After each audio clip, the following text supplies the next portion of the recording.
Oh, yeah?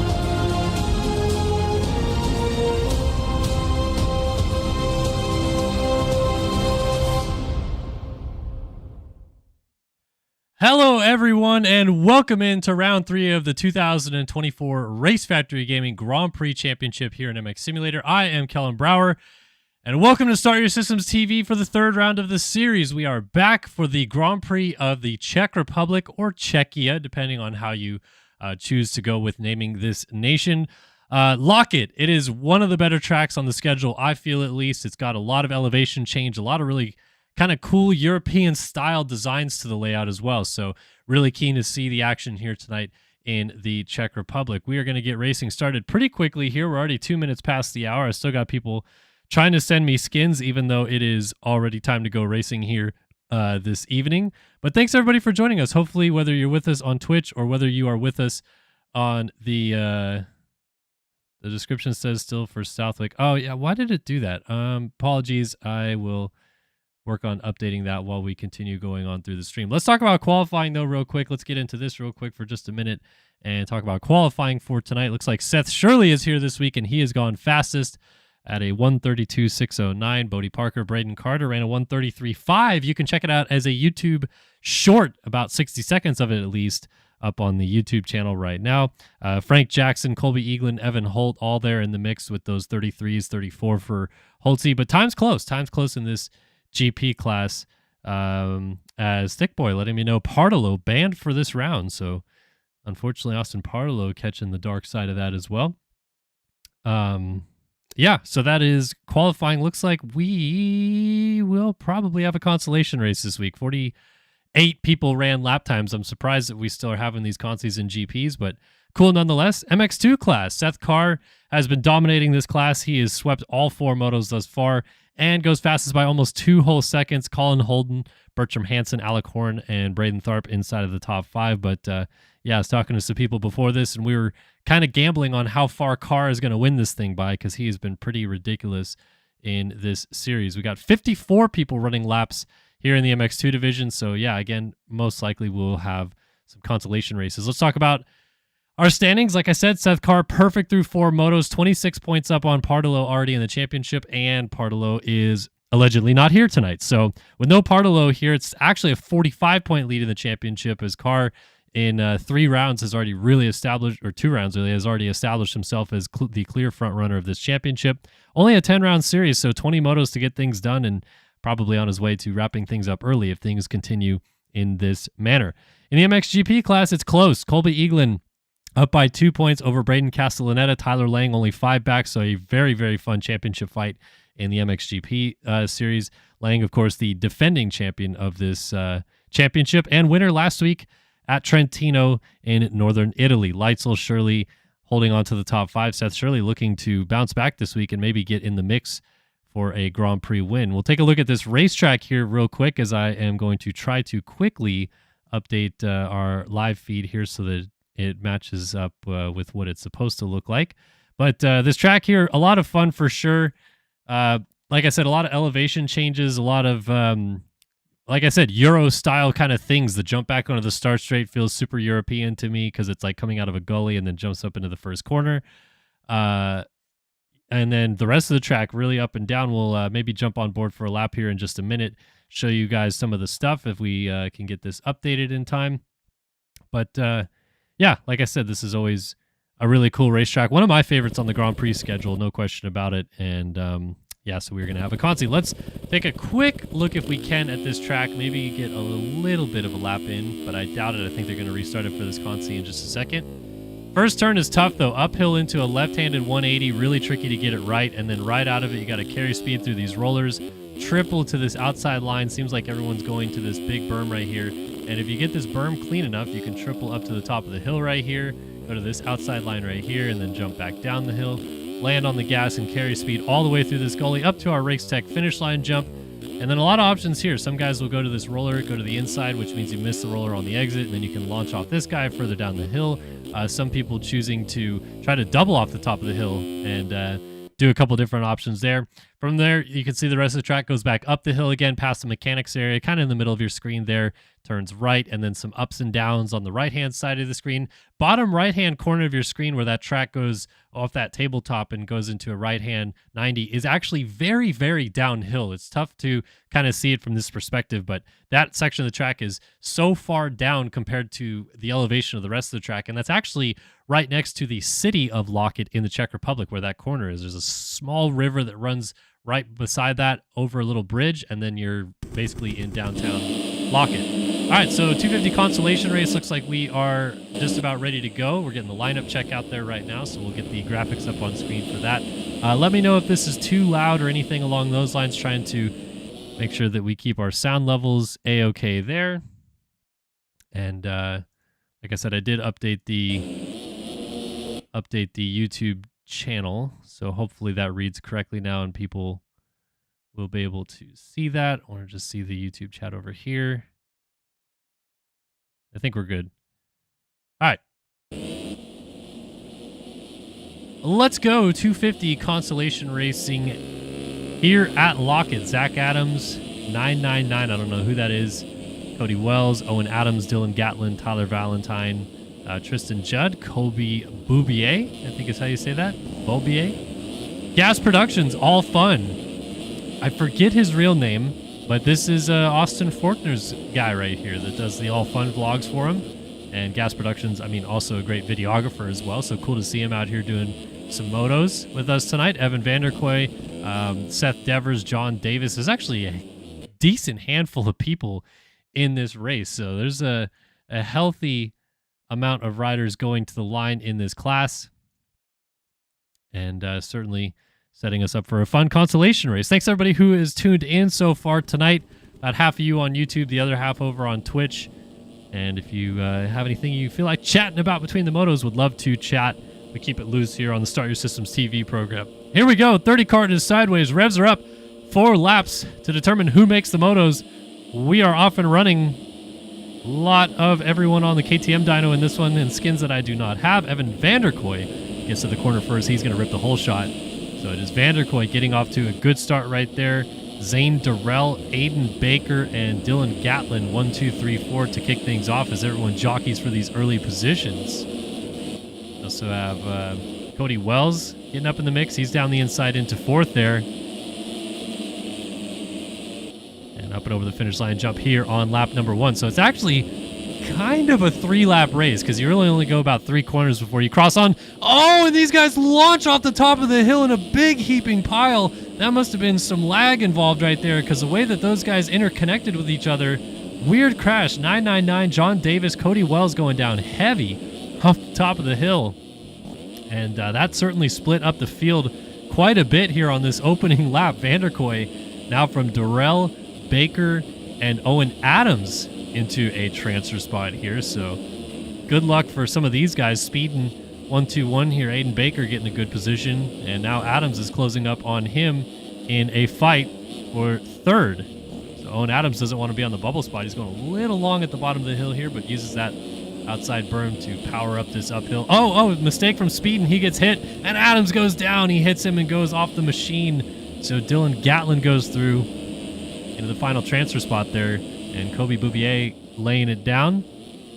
Gatlin and Speeding right there with Seth Devers, Tristan Judd, 5th and 6th now behind them.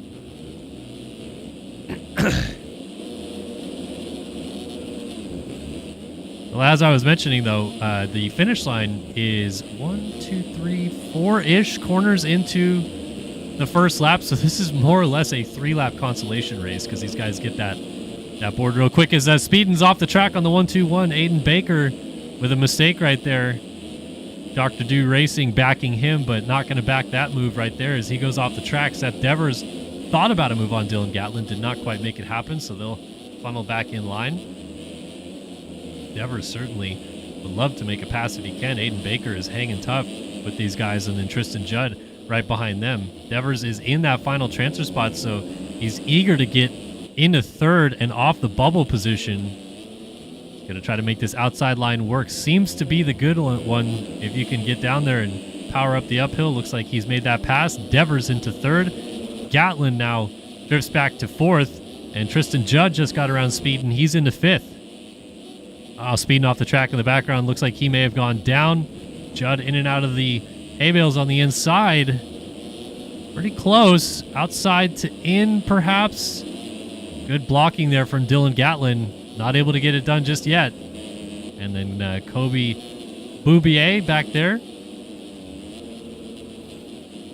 waiting for his opportunity. Otherwise, field is pretty spread out. Oh, mistake right there. Gatlin is going to lose a position. Tristan Judd goes by and Gatlin goes down. Oh no, tough break. So Tristan Judd into the final transfer spot now. And here comes 999. Who is this? Whose skins is he using here? He's got the number 8 Panini ride, I think. I don't know what bike that is. And he's wearing Seth Carr's gear. I don't know who this is. But they are going to work on Tristan Judd. Tristan Judd trying to hold it off. The white flag is coming out this time by, so he's only got to hold on for one more lap if he can as he jumps off the track. Gonna rejoin, just keeps it powered through. Some of these off-track objects have collisions, like the tough blocks. Sometimes a fence or a post will as well. But in this case, those billboards that Tristan Judd just went through, they do not have collisions, so they're kind of invisible objects, so you can go right through them. Fortunately for him, it helped him keep the position, but he has still got 999 closing up on him. I still don't know who this is, but he goes down, so we don't have to worry about it anymore. And now it's up to Kobe Boubier on the 883 machine, trying to close it down on the final lap to get Tristan Judd. Judd has actually closed back into Seth Devers as Devers drops off the top of the hill there. Vanderkoy, Zane Durrell still in second. Actually, Devers, has moved to third. Who did we lose? Oh, Owen Adams, I think, has slipped all the way back here on the 931. So actually, the final transfer spot is Kobe Boubier on the 883 ride. Now, can Tristan Judd get back there and change things around? Let's see. Final lap for these guys.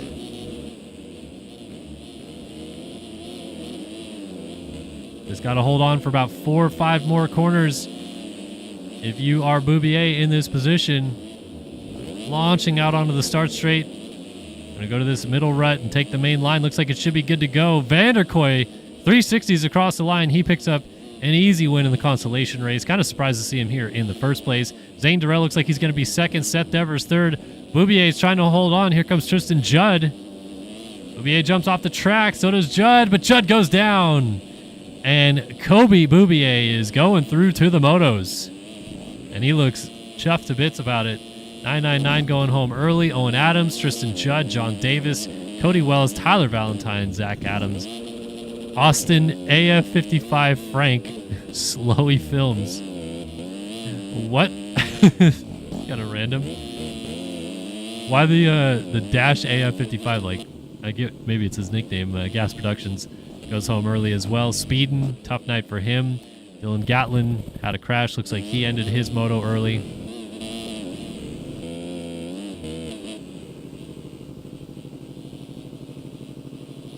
All right, so Vanderkoy picking up the dub in this one.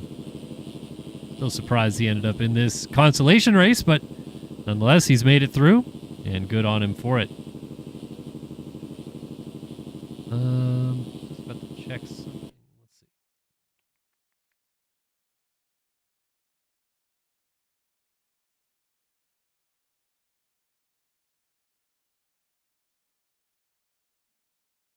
All right. Sorry, just trying to figure out a couple things that are going on here. And we are good to go. All right. Looks like 450 Consolation Race coming up. Yeah, Jackson, I'm almost positive I downloaded it. Everybody that sent me a DM, I downloaded their stuff, but I can go back through and double check. I try to get everything off the forums specifically, which, as a reminder to any of you guys in here that are sending me skins, that's fine. I don't mind you guys DMing me. That's great. But people that aren't me sometimes need your guys' skins as well. So the most skins that you can put in the forum thread, the better.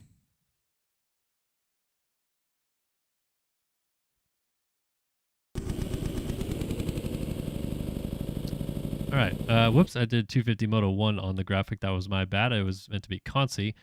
Let's put up 450 Consi to be correct this time. All right. Going to the line in the 450 Consi, we have got Tommy Dallaire, Jacob Hubbard, Luke Scheffler, NJ, I don't know who that is, Donovan Palladino, Frank Raffiani, Chase Odom, JT George, Carl Novak, and Mason Call. 10 people going for 4 spots here. So it should be a pretty quick and easy one here.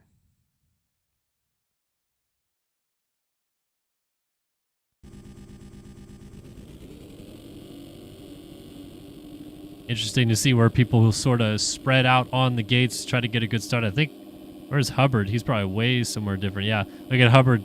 Last gate pick. Let's see if he can get a good start from out here. He's the whole shot maestro. Let's see if he whole shots from out here. It's on the rear tire. He's got a huge start. He's going to go right to the rut, and Jacob Hubbard gets the whole shot from gate 40. I know there's only 10 people on the track, but this man can get a whole shot from quite literally anywhere. So Hubbard leads. Palladino putting a rider on the ground in second. I think that was perhaps Tommy Dallaire maybe going down. Tough early break for the 539 machine as Donovan Palladino moves up into second. Frank Raffiani third, and Mason Call now finds his way into fourth. Oh, there's plenty of GP guys. We're going to have a full gate here in a minute. This is the 450 Consolation Race on track right now, and this decides the final 4 positions. 36 riders have already qualified their way in, and these guys are fighting for that final 4 spot into the motos. They don't do consolation races in MXGP. They do qualifying races, but we just kind of run basically the AMA schedule for the Grand Prix circuit in MX Simulator. Why not? So the Fast 36 make it in. Everybody else behind that who are not up there in times have to go through this consolation race. And in Jacob Hubbard's case, did not run a lap, I think, or maybe ran a lap late, but not good enough to get in. So that's why the multi-time race winner ends up in this one. Frank Raffiani, JT George, and Luke Scheffler are in our transfer spots. Carl Novak trying to close that gap down. Inside-outside options. Scheffler on the Nexus Triumph. Also the @Jacob Hubbard Glazer. I don't know if that's a Discord name or a Twitter name or what have you, or if he just having fun. Carl Novak is trying to find a way through on this Verb Moto machine here. What kind of bike is this? Oh, down he goes. That is a Triumph as well, I believe, but Novak is going to go down. Tommy Dallaire goes back by. Mason Call into 6th, and Novak picks it up just ahead of NJ here in 7th. I don't know who NJ is still. Chase Odom's called it an early moto. Donovan Palladino, who was in 2nd early on, is a little ways back. So now Scheffler's got plenty of breathing room here. No problems for the 171.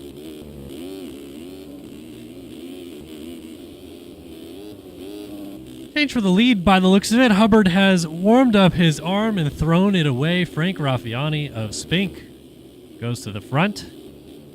The 119 canvas-backed Spink program here. Getting a little bit of leading time here at the RFGP of the Czech Republic.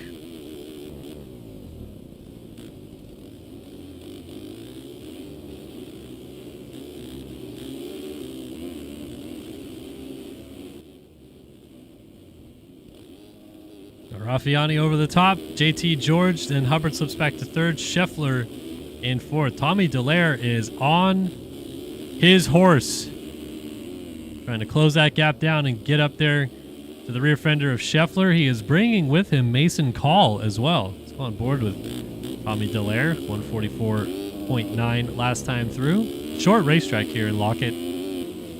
Fastest lap time, of course, in the 130s.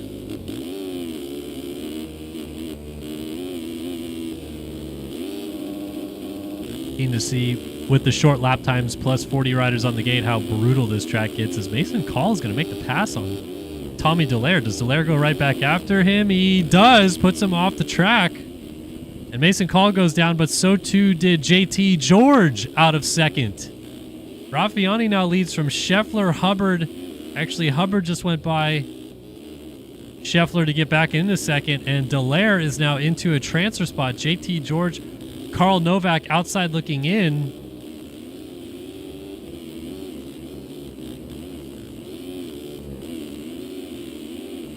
And Tommy Dallaire, hold on, up at the top of the hill, launching out to flat by the mechanics area. And JT George is lurking back there. Carl Novak is coming with.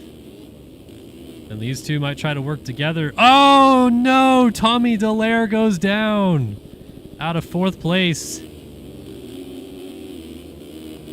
So now it's up to Carl Novak and JT George to settle this dispute. Novak to the outside, thought about pulling up alongside, doesn't quite get there though. And the battle continues inside here perhaps. He's thinking middle rut, doesn't work. We're going to both funnel to the middle rut here to carry that speed up this uphill. Big scrub at the top for JT George. You got to give credit, man. Novak's trying lines. It hasn't worked yet. JT George, great defensive riding, and Novak goes down. Pushed it over the top of this berm. And that should do it. Our front four riders still pretty close together here. Hubbard got back into the lead, but here is 2, 3, 4 on your screen. And barring any disaster, they should be A-okay in these positions. Here's the man that's going to win the Consolation Race, though. Not about not racing tonight, ends up going through out of the Consi. Jacob Hubbard wins the 450 Consolation Race. Luke Scheffler going to make it through in second, Frank Raffiani third, and JT George goes through in fourth. Carl Novak, Tommy Dallaire, Mason Call, Donovan Palladino, NJ, and Chase Odom going home here a little bit early tonight. Still fun that we got to see them race.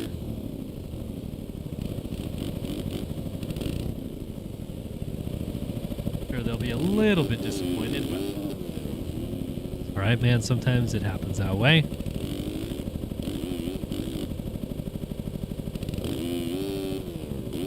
Looks like Hubbard and Luke Scheffler hanging out over here. Cuts are in. Hubbard actually got 2 seconds of cuts, but doesn't change his standing. Mason Call, 2 seconds of cuts. Everyone else was A-okay.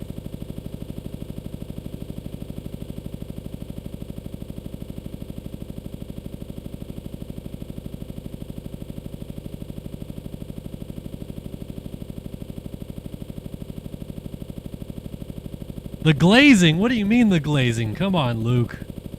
What are we talking about?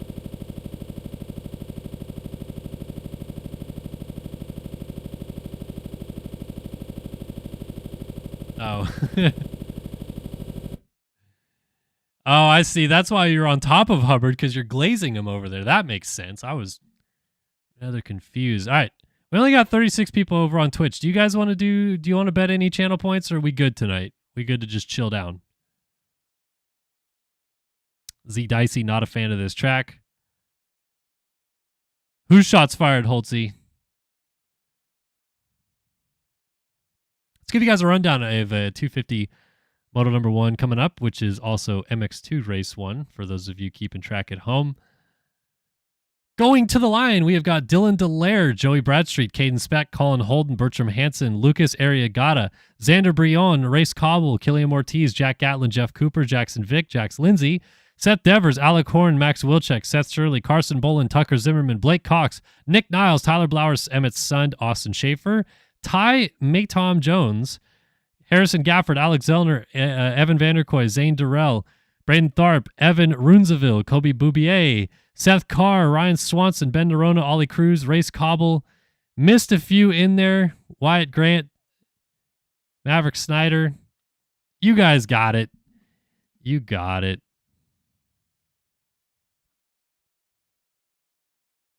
Oh, man. Sold the console. You hate to see it. You absolutely hate to see it.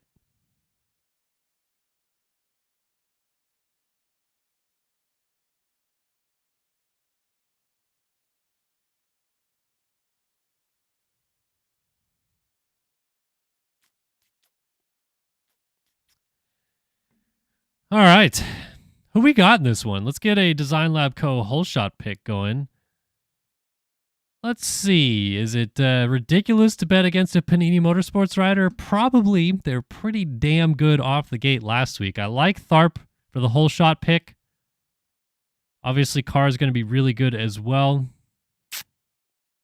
Anybody else that I really want to throw out there, though? Let's see.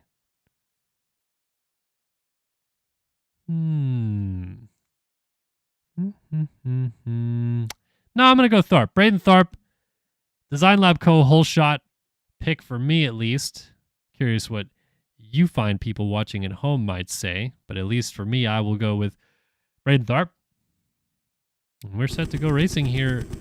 30 minutes plus 2 laps at the RFGP of the Czech Republic at Lockett.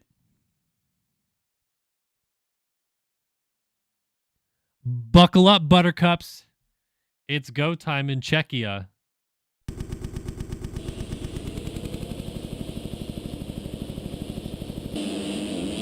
There's the man I just mentioned, Mr. Tharp on the 5. So good off the gate. I mean, look, if Steve invites me on the pulp again before the year is done, I would likely skip a GP and do that and then come back and stream the GP at another day, like get the demos and stuff. I mean, unless, I don't know, like me going on pulp is kind of important for Sim a little bit so that people, you know, when they ask questions, I talk about it a little bit. But if you guys are desperate to have GP coverage on the Monday nights, I could perhaps suggest that I don't come on a Monday. That's what she said. All right, I got Tharp for the Holy, and we are set to go. 30 minutes plus 2 laps. MXGP of Czechia. Guys loaded up on the gate. Let's see, who do we want to watch here? Bertram Hansen, Colin Holden, Joey Bradstreet, Dylan Dallaire on the 229 with a good middle gate. Seth Carr down the inside. Tharp's up there as well. Here we go. RFGP of the Czech Republic is off and running. Dylan Dallaire has hit the gate. Who's going to get out of the gate first? Bradstreet's got a good run through the inside. It was a Yamaha that tucked the front end, and Max Wilczek is going to grab the whole shot. Design Lab Co. whole shot to the 105. Allied Kawasaki of Max Wilczek. Caden Speck side by side with Seth Carr for second early on. Tough break for everyone else to see Seth Carr get this good of a start, and he's going to go right into P2. So Carr, who qualified fastest by almost 2 whole seconds and has won every moto this season, already up in a second and closing up on the race lead. Max Wilczek trying to hold on, but how long will he be able to hold on with Carr right on his tail feathers? A launch out. And so far, so good. Caden Speck, Nick Niles, Tharp inside the top 5, and here's the move, perhaps for the lead.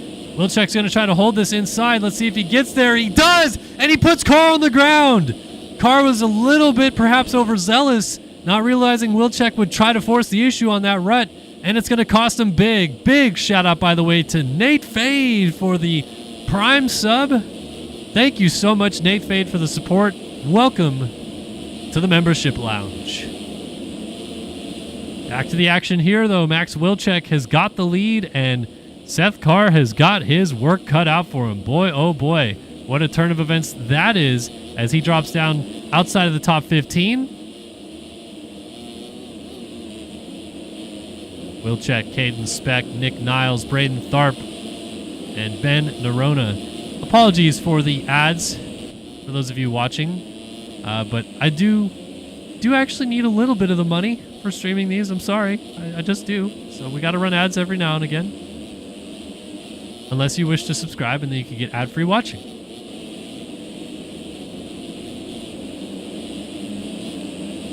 The Wilczek gave Seth Carr the business and has got himself a nice little race lead to boot. Caden Speck in second. There's Tharp third, Nerona fourth.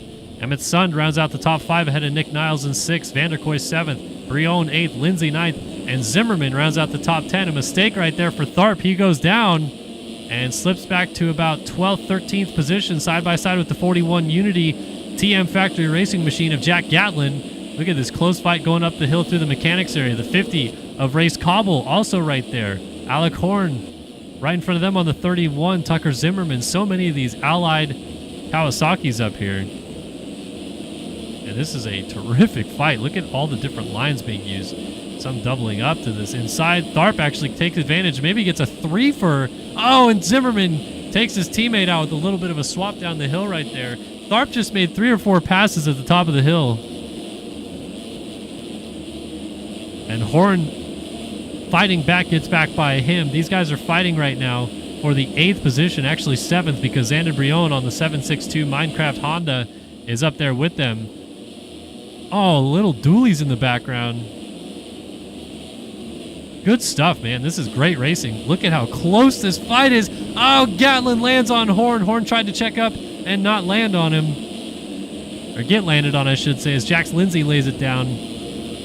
Oh, no, more chaos. Zimmerman on the 148 goes down. A lot of people stacked up right there. That's what happens early in these races. Everyone gets so close together. Ayo, Jake Spees, 216. Thank you for the prime sub, my dear friend. Also, the legend that created the most godliest two-stroke pack in this game's history. So shout out Jake Spees, not only a prime sub beneficiary and part of the members club now here on Star Your Systems TV, but also epic two-stroke pack. Be sure to download it. The best 11 gigabytes in the game's history, I would argue. And yeah, check it out. All right, let's see how the front 5 is doing. Pretty spread out, maybe a little bit closer in the fight for 4th as Nick Niles closes up on Emmett Sund.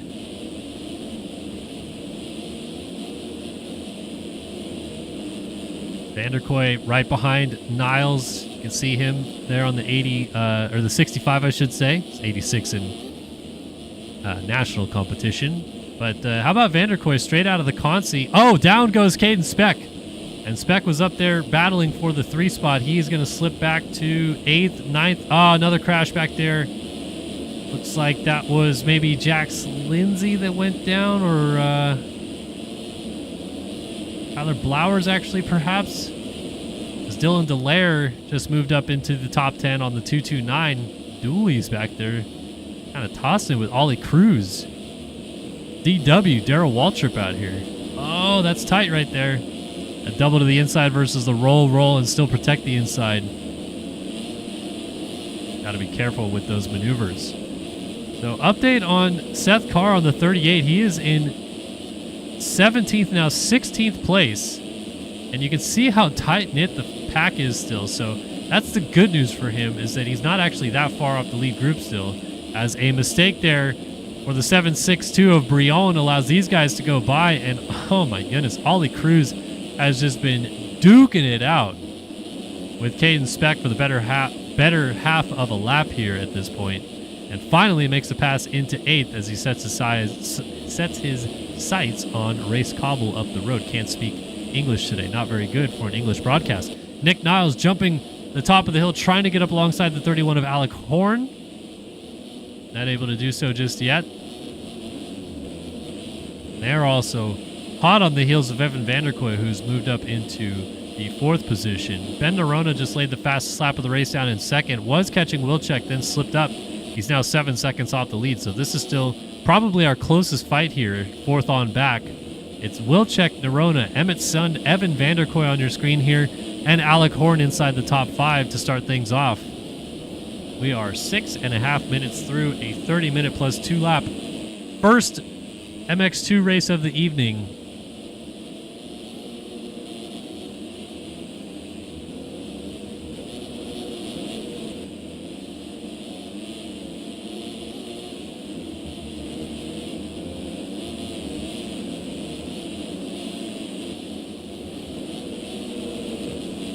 Jeez, look at that launch. Alec Horn putting the heat here on Evan Vanderkoy for the 4 spot. And rider down. That is going to cause Horn to make a huge mistake. How did he stay up right there? Looks as though the rider down was Emmett Sund, who drops out of 3rd. Meanwhile, change for the lead. Ben Nerona, Allied number 42 program, goes to the front. And he now leads here in the Czech Republic.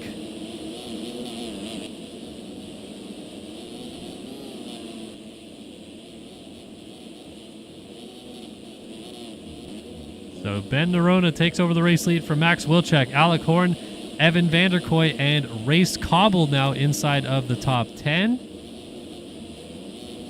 Keeping an eye on where Seth Carr is.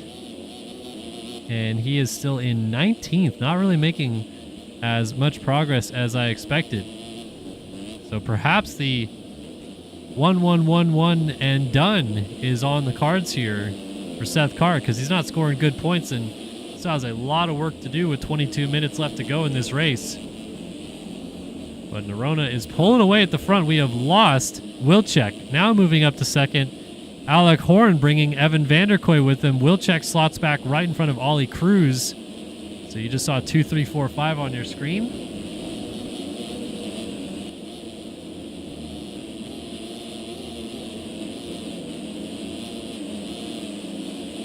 I think Wilczek looks like he's perhaps riding a little bit frustrated based on the body language, really throwing the bike around. He wants to get right back into a podium position, but also he's kind of really thrown away a golden opportunity to run away with a win here. Gonna scoot by the outside of Vanderkoy to get back into 3rd by the looks of it. Vanderkoy fighting tooth and nail for it, but is gonna lose the spot anyway. Wilczek up to 3rd, Vanderkoy back to 4th, and then Wilczek blows the corner.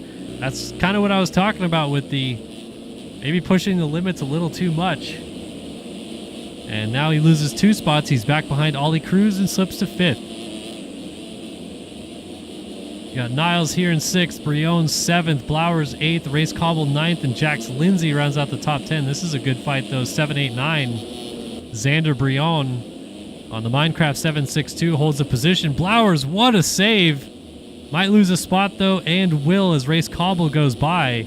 That could have been so much worse, though, for Blowers, especially that corner. You go over it, and it's just kind of a cliff as Cobble goes up and over the bars, front end pushed. And down he goes, loses 4, 5 positions, maybe 6 or 7. Going to be 6 for sure as Gatlin goes by, and he gets going right in front of Speck there. So Cobble drifts back to 14th position now. And where is Seth Carr? So Carr went by in that melee right there. Here he is. He is now 9th. It's got Ollie Cruz right in front of him. Just went around Tyler Blowers. So that's Ollie Cruz on the 855, and then Xander Brion just in front of that. And he is currently battling on the racetrack. Good perspective here in the onboard cam of what he's dealing with.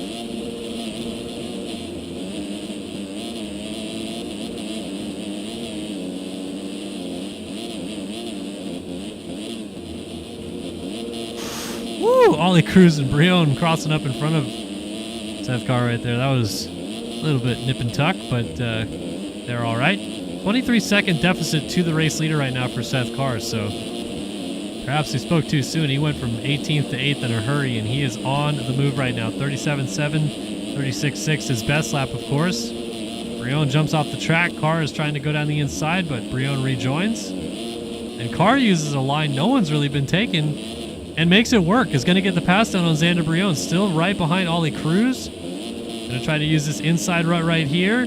Hooks it and makes a pass on Cruz as well. So he is moving through the field. He's now up into 6th and finds himself right behind Evan Vanderkoy. Looks like Nerona maybe went down for the lead with the lead, because the gap is only 3 seconds now, and Seth Carr's only 12 seconds off the lead. And as I say that, he goes over the bars. Commentators curse, and look at all the positions that he just passed. Has to go back to work doing it again. Colin Holden goes by, Maverick Snyder, Jax Lindsay, Tyler Blowers, Xander Brion. Ollie Cruz all made it through. Here's Vanderkoy holding on to 5th. Niles in 4th. Horn 3rd. Wilczek back to the 2 spot. And Nerona leads, but only by 2.8 seconds. Max Wilczek starting to cook a little bit here.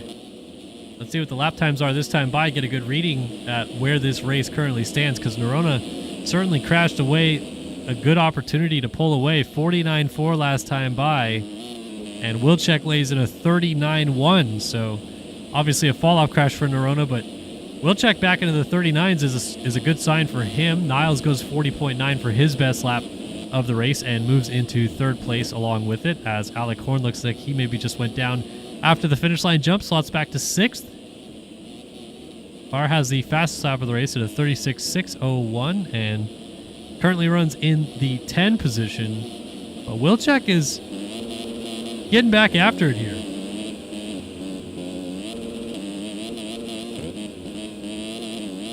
2.3 seconds. 38.6 his best lap, 39.1 most recent lap time through, and I want to see if this thing starts dipping down to about that 2-second range. It's coming down. Wilczek riding very well right now. So I thought with that crash that gave up the lead in the first place, he may have shot himself in the foot, kind of proving it wrong right now. Oh, and leader's down, Nerona. Weird spot. Must have high-sided out of that rut on the inside. And to the front again goes Max Wilczek. So Wilczek now leads from Ben Nerona. Ollie Cruz has slotted into P3. Colin Holden, his teammate, right behind him in 4th. Alec Horn 5th. And there is Seth Carr back on the gas. Now in 6th. Red plate holder up by 45 points, provisionally speaking, in the championship, with his teammate Austin Pardelos suspended for a round. Manny's actually right behind Colin Holden, is provisionally P2 in the championship because of it.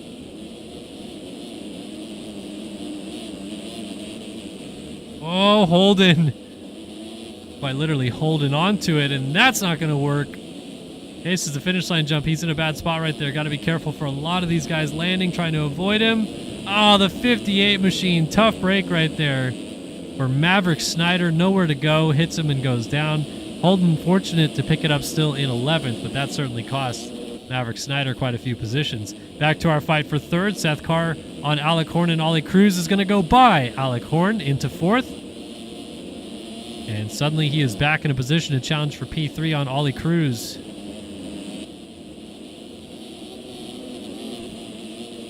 So at the halfway point, Seth Carr has clawed this thing all the way back to 3rd. Down the inside. Makes the pass stick on Ollie Cruz, and Seth Carr is now up into a podium position. Great recovery ride. 2nd place early on, got shoved over a berm by Max Wilczek, I believe it was, and slotted all the way back to about 15th. Had another fall. It was 18th at one point, and in about 15 minutes' time has gone through the roller coaster of emotions to make it all the way back up to 3rd. He's 11.1 seconds off the lead, but perhaps more crucially right now, he is only 3 seconds behind Ben Nerona, who is just up the straightaway getting through some lap traffic. You can see how rough some of these corners are starting to get. I figured 40 riders on this track and you got 140s for lap times. We're going to see a few more laps. I mean, they're already on to lap 11 of this race at the halfway point. And is that Nerona down? It is. Ben Nerona lays it down at the top of the hill. No, excuse me. It was a lapped rider. It totally was Nerona, I thought. But anyway, Wilczek lost the lead by going down, gets up right in front of Seth Carr. Now this is a fight for 2nd. Carr's been loving this inside. Doesn't work with Wilczek, who rips the middle rut.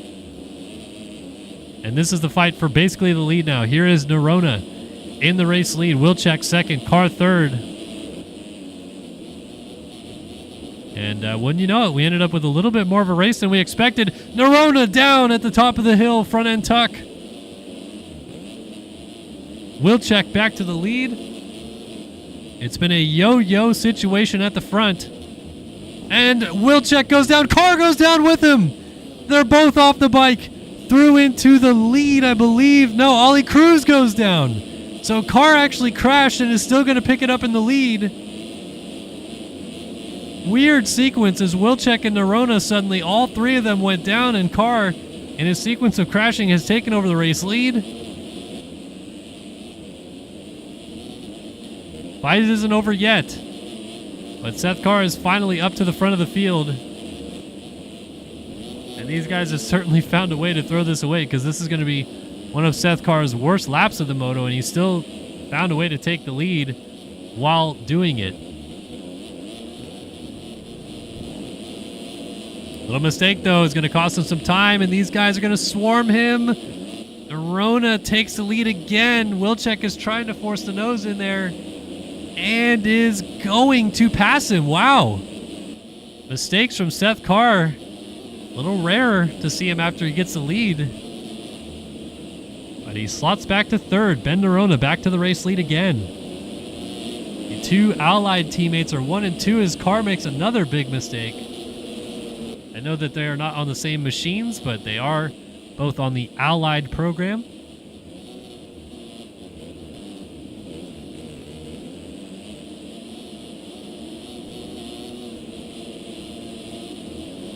Nerona and Wilczek with Carr still lurking there. Colin Holden about 4 seconds behind this group.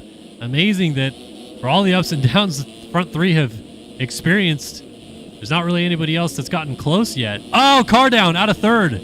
Front end tuck. That's going to cost him a lot of time and several positions as well. Looks like he's going to drift back to only fourth, actually. Only one person went by. So now the lead battle is on. The teammates going at it. Dualies. And Nerona looks like he's having fun with his buddy there, Wilczek. Wilczek outside to inline. Let's see if it works. And it does. Max Wilczek back into the lead again.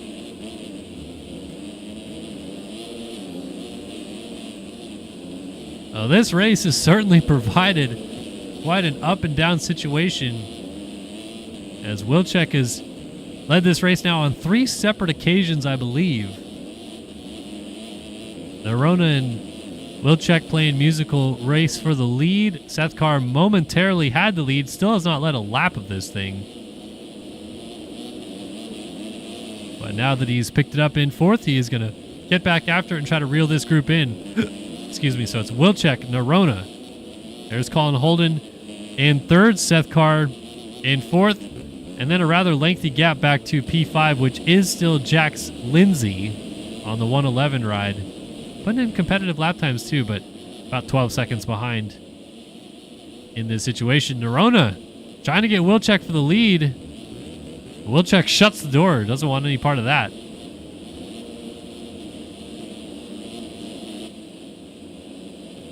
Minutes have come and gone. 10 minutes and 2 laps remain here. MX2 Race 1 of the RFGP of the Czech Republic at Lockett.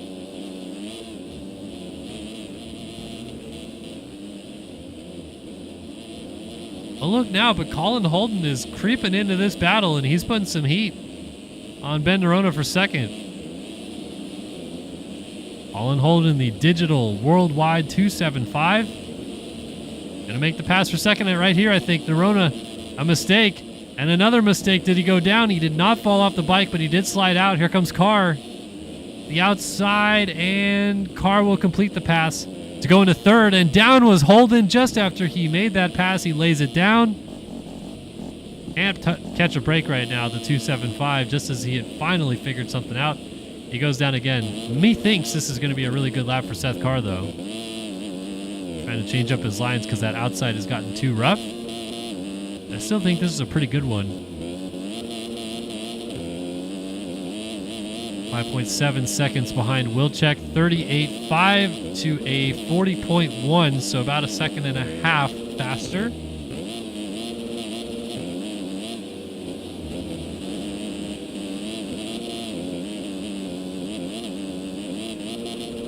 Nerona hanging tight, about 3 seconds behind him.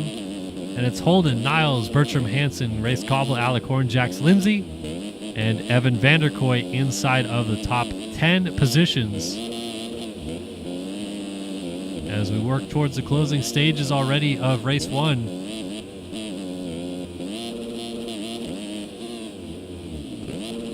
The question that still remains is, will Carr straight run down Wilczek?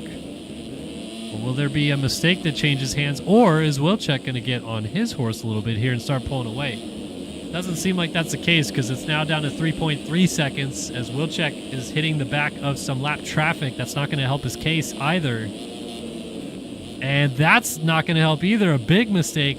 Again, I talked about it with so many riders on this track, 40 of them to be exact, and shorter lap times. We're already on lap 14 of this race. We might end up going close to 20 total laps. This track is going to be beat down by the end. And with that in mind, these guys are going to have to adapt their lines. You already saw a car change up his line through here. Go to that inside or kind of middle-ish rut to avoid all the rough stuff on the outside. Still going through the rough main lines here for the most part, but look, it jumped out right there. Take a bit of a smoother line. And this outside, definitely a fast line around the track.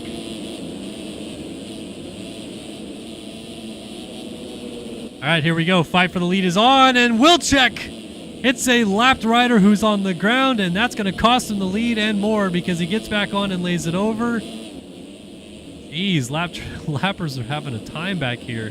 But it is Seth Carr who retakes the lead once again.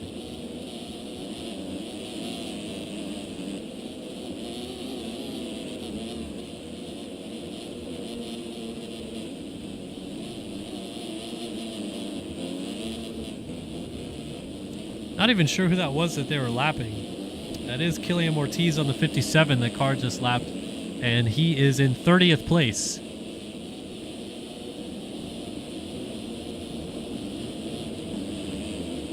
And Tharp, way back here in 29th place for Seth Carr, as Panini Motorsports teammate.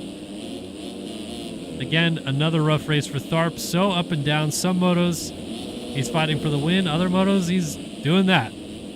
Launching out to the start straight in 29th and crashing. Weird. Just not his moto.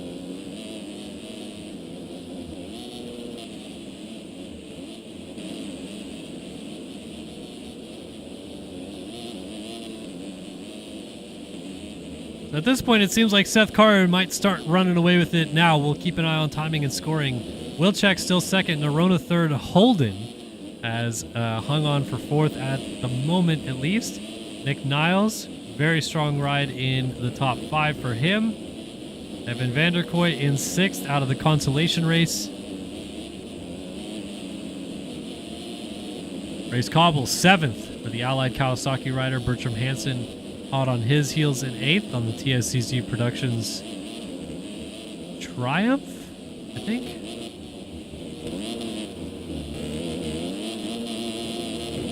Yeah, it has to be, right? Everyone's using it. Why not? Inside for Bertram Hansen. Oh! Pushes the nose over, and over the bars he goes.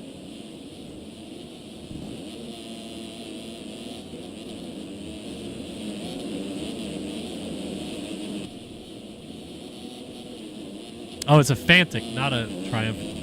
Very similar aesthetics of the plastics, I guess, Fantic and Triumph.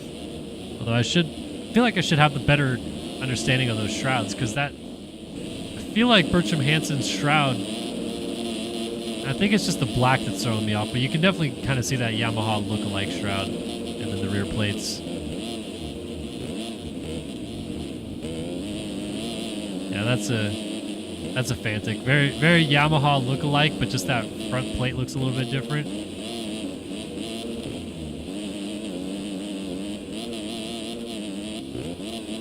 Where is one of the Triumphs so we can compare? Here it is. Yeah, so I think the biggest key of understanding the differences between the Triumph and kind of every other bike is the Triumph has a very like Kawasaki front plate look with those like kind of side panels that push down, but they skirt in a little bit. Because the shroud is really pretty similar to a lot of other bikes. A little bit different because it's slightly smoother. But then the rear of the bike, it blends in. It kind of, you could say it's a KTM rear end. You could say it's a Kawasaki rear end. You wouldn't really know. But comparing it to the Fantic, at least, that front plate is really the difference, right? Because there's not that, on this bike at least, on this particular Fantic, there's not that little extra tidbit on the side of the front number plate.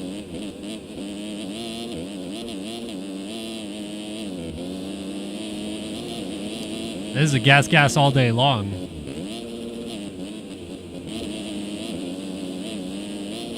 Yeah, like even the Cowie, like the Cowie rear, the rear of the Cowie on back looks very similar to the Triumph, I feel like.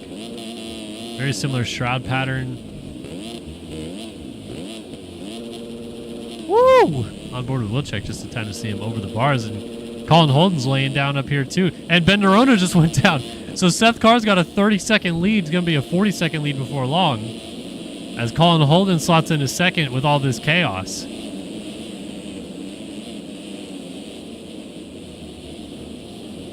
We are down to the final 2.5 minutes, plus 2 laps. Carr, Holden, Wilczek, Nerona, Niles, the top 5 positions.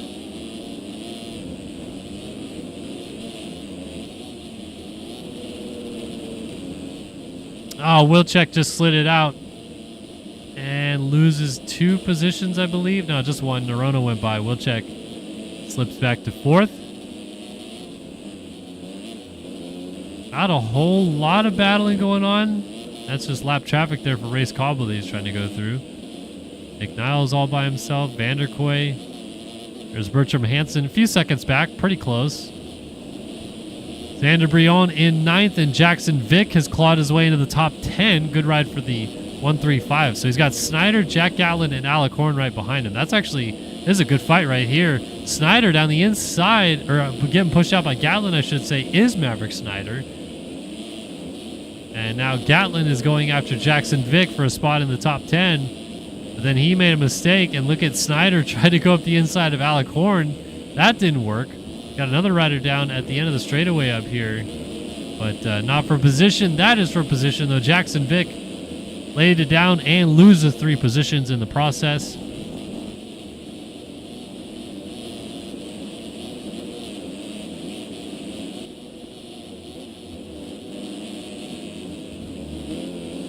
Snyder up on top of the berm there.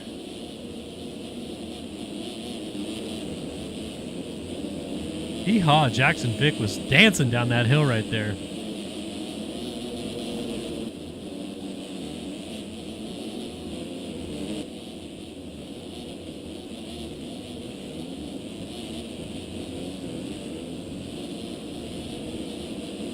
So the fights continue throughout the field, and yeah, this track has certainly gotten rough. A mistake there for Snyder. He's going to lose 2-3 positions by the looks of it. Xander Brion and Evan Runzeville go by, as did Marcondes Feitosa.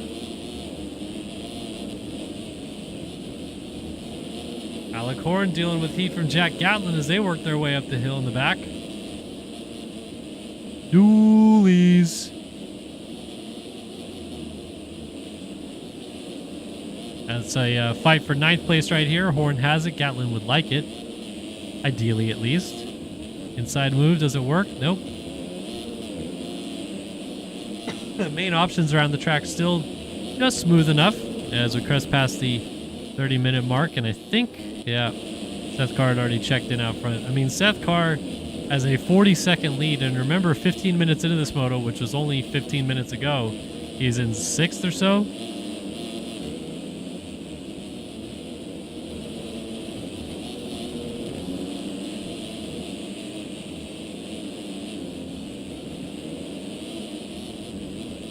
Even popping wheelies through that first straightaway right there.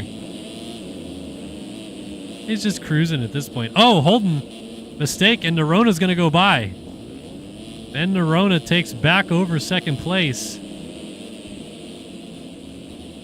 Not sure what caused Colin Holden to get high-centered on that rut, but that will certainly cost him a decent bit of time.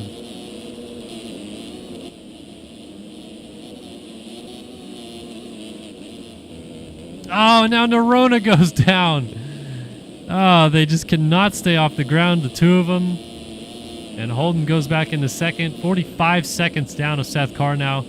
Coming up to 2 laps to go for them. Carr's already obviously checked in out front. He is long gone at the front of the field. So now Nerona might have his ears full with Race Cobble before long.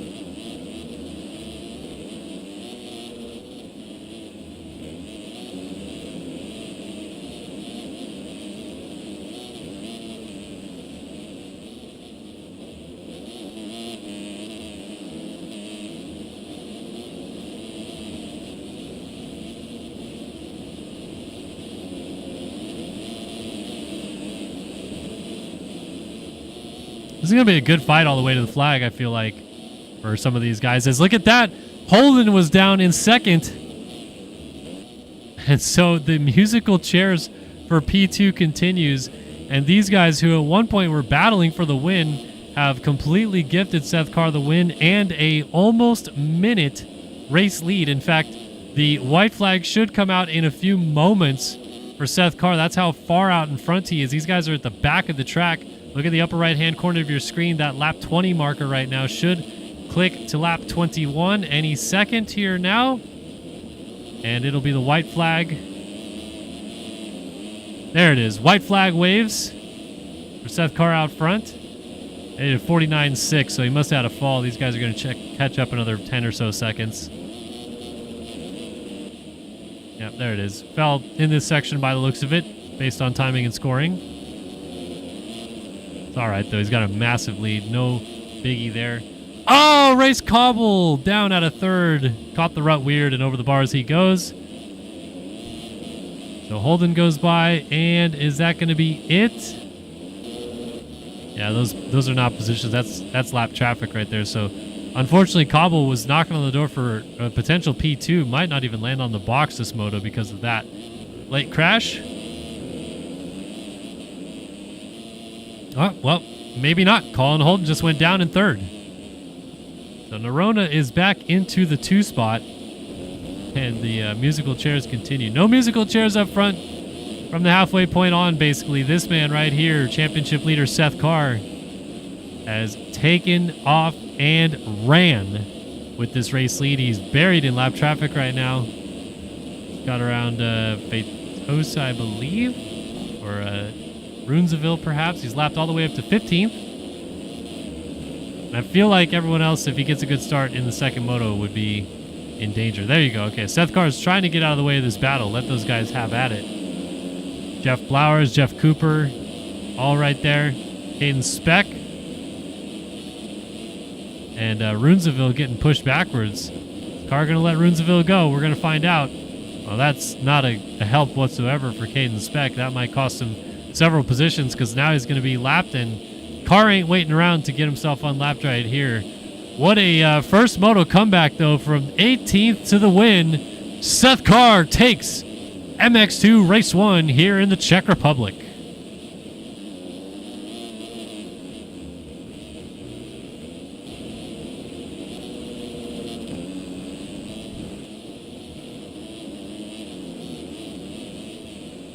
All right, Nerona's going to try to hold on for P2 here. Looks like it should be all good to go for him. Got about a 13-second gap to boot, so I think it's safe to say he is on his way to P2. Could have had the win maybe, but I think he'll take P2 in the end. That's a good ride for Nerona.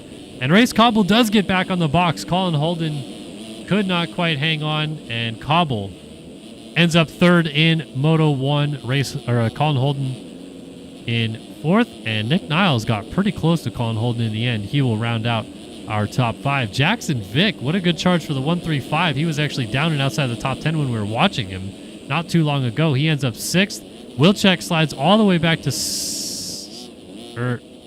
I'm sorry. Wait, Jackson Vick. Oh, never mind. Wilczek ends up 7th. Jack Gatlin 8th. Bertram Hansen 9th at the line. And Alec Horn crosses in P10. We got a fight between the Takatoji teammates to the line. Cepeda versus Snyder. Snyder's going to go inside right here. Oh, Cepeda launched out of that outside line beautifully and will hold the spot by a nose. 11th for Cepeda, 12th Snyder. Jeff Cooper 13th. Marcondes Feitosa in 14th. Evan Vanderkoy looks like he'll be 15th. 16th for Evan Runesville. 17th Tyler Blowers. 18th Austin Schaefer. 19th Carson Bullen. And Caden Speck ends up in 20th. Few riders still to finish this up here.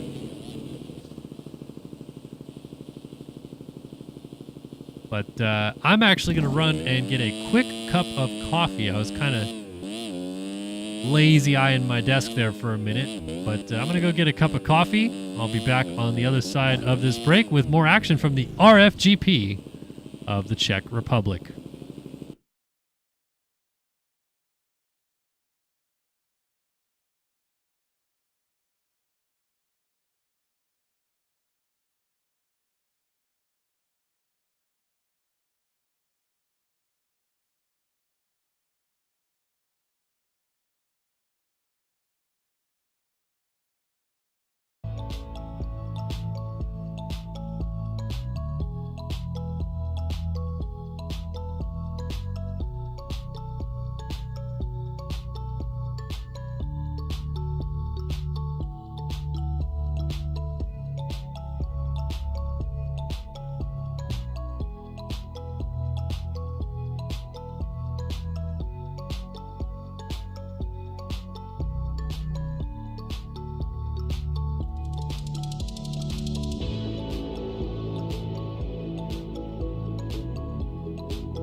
Alrighty, welcome back to the 2024 Race Factory Gaming Grand Prix Championship here in MX Simulator.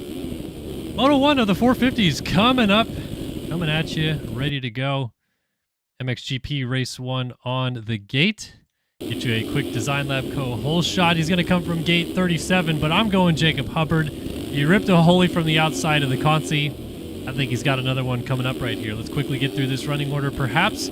Jacob Arnbrister, Brandon Larson, Noah Bindis, Tom Quino, Zach Fisher, Anthony Pachone, Fernando Andrade, Jeremy Schiabro, Austin Bear, Teddy Lehman, Austin Bridges, Jared Gummison, Frank Raffiani, Ryder Derrigall, Ashton Rakowski, Colby Eaglin, Ethan Parks, Frank Jackson, Eduardo Simos, Aaron Rockefeller, Justin Thomas, Chase Donovan, Hayden Stevenson, Carl Novak, JT George, Braden Castellaneta, Caden Pankow, Ethan Commodore, Kyle Boardman, Braden Carter, Seth Shirley, Bodie Parker, Blake O'Brien, Bryce Lizaraga, I think is how you say that. Evan Holt, Tyler Lang, Caleb Hall, Luke Scheffler, and Adam Holm going to the gate here tonight. Big shout out, by the way, to Jackson Vic 70 for the Prime sub. Just said he came from last to 6th. He did have a hella good ride, though. Well done, Jackson. And welcome to the Members Club, my dear friend. I'm so glad you could join us over here on Start Your Systems TV. I appreciate you, my dude. I also still remember you absolutely shredding at the ranch last year, and wish you the best of luck this year, coming up in a month's time, basically. And we'll be back at the ranch.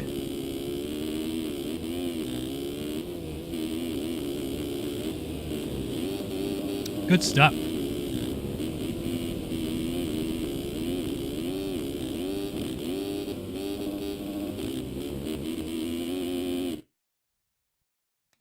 All right, let's get after it. MXGP Race 1, the RFGP of the Czech Republic is set to go. 40 riders, 30 minutes, and 2 laps to decide this one. Only 2 points in it championship-wise right now between Colby Eagland and Braden Castellaneta. 5 points between Eagland and Tyler Lang, the defending champion. But let's find out who's going to win this first race here, and also who is going to get the all-important Design Lab Co. whole shot. Noah Bindis right here in the middle is looking for a good one. Let's see if he can come out strong. It's MXGP Race 1. We're off and running. Scheffler with a good jump from the outside. Bryce Lizaraga got there as well. It is going to be Stubbs to the corner first. Teddy Lehman unofficially gets the whole shot. Jason Stubbs, the Takatoji program, gets to the front, though. Braden Carter with a good start on the 9. 270 of Lehman also up there. The 170, I should say, not 270. The 7 of Caleb Hall trying to jump into third is going to get it. And Lehman to the inside. Ethan Parks up there. Braden Carter. All with good starts as they're chasing Jason Stubbs.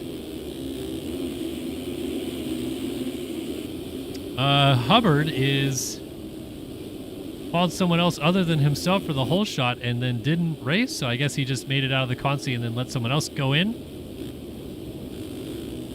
Either way, it's Stubbs and Bindis, a couple skins I don't have out front. The Honda dyno becoming the meta as well. These guys all run in the Honda. Carl Novak gets in, says Hubbo. All right, this fight for the lead is bonkers. 4 riders in the air together off of that table at the bottom of the hill. Bindis is trying to go for it. Inside move. Does he get it? No, Jason Stubbs holding on. Bindis tries to get to this far inside. Use the power of the 450 up the uphill side by side with Caleb Hall. Doolies, and they yard each other up. This is a terrible spot. A lot of guys might land on him. Oh, more people piling in. Yeah, more guys. Look at this. We got 4 or 5 riders down. Bindis is down again. You hate to see it, but you also kind of expected it. You thought it was coming. Teddy Lehman looks like he just went down. So back to the lead. It is Stubbs. Akatoji, number 69. Nice, leading this race. Jared Gummison up to second now with Blake O'Brien in third. I apologize to Blake O'Brien because I downloaded his stuff, but apparently I didn't get his bike. This guy's tripling at the top of the hill is sick, though. Carter putting the heat. Carter was third fastest in qualifying here today. Not known for his outdoor skills by his own admittance, but looking feisty here in the GP at the Czech Republic. We're looking for some more of our heavy hitters. Where is Tyler Lang? Where's Colby Eagland? Well, down goes Blake O'Brien, and he takes Carter with him and takes Ethan Parks down as well. So let's see. The 71 of Eduardo Simos is going to go by with Caleb Hall. B-Lars, Frank Jackson also going through. Ethan Parks picks it up in a fight with Blake O'Brien. Novak, Frank Jackson up here as well. Woo! Slide out from Jackson back there. What a weird race this has been so far, though. So where's our championship contenders? Eagland 16th for the championship leader. T-Lang 29th. And where is Braden Castellaneta? He is 32nd. So our championship guys, or at least the ones after 2 rounds that are at the front of the championship, are all over the place. And where is Seth Shirley is another question in and of itself. He's 19th, our fastest qualifier. So no one really at the sharp end that was proof in the pudding that they were going to be a factor here tonight so far. But they have come to play when the gates drop for the motos, and Jason Stubbs is honestly making it look quite easy at the front. Unfamiliar territory for him, but he's making it look pretty simple, I feel like, so far. A reminder of your running order at the front. It is Jason Stubbs from Jared Gummison, Caleb Hall, Brandon Larson, Anthony Pachone inside the top 5, Eduardo Simos in 6th, Blake O'Brien 7th, Braden Carter 8th, Tom Quino 9th, and Frank Raffiani rounds out the top 10. So there's Stubbs, there's Gummison, there's Hall, there is Larson, Pachone. Oh, look at this fight here. Oh, Carter almost into the back of Blake O'Brien. This is where they collided last time by. Carter's like, I'm going to stay all the way out here. Try to not be involved in your melee. Use this middle rut. And jump to the inside, but it turns to the outside. O'Brien fights back. Good little fight here. And Carter, dang, how did he still hook that inside rut? And then O'Brien gets him right back anyway. 3 guys in the air together. Simos, O'Brien, and Carter. Carter inside. Front end tuck. Lays it down. So now O'Brien sets his sights on Dudu Mutumbinho. Dude, and absolutely tossing it on the 99 as well. Elite decals backing him here tonight. There's Carter, Quino, Teddy Lehman, Seth Shirley, Jacob Arnbrister, T. Lang, Carl Novak, Frank Raffiani, and Jackson Vick is begging to watch Ryder Derigo. So Ryder Derigo on the 155 All Fun program. Having a pretty good ride. Now slips back to 18th as Caden Pankow goes by. But share the love a little bit. Give some stream time to Ryder Derigo here. See if he can't get his way back up inside the top 15. Let's go check out more of these battles. There is the number 1 of Tyler Lang. He's moved into 13th. He's trying to go with his JIBR.co teammate Seth Shirley, who's just up the road from him. And actually, Lang just laid in new fastest lap of the race. It's a new fastest lap of the race at a 1:36.484. Tyler Lang, P13, has himself some purple sector times after that one.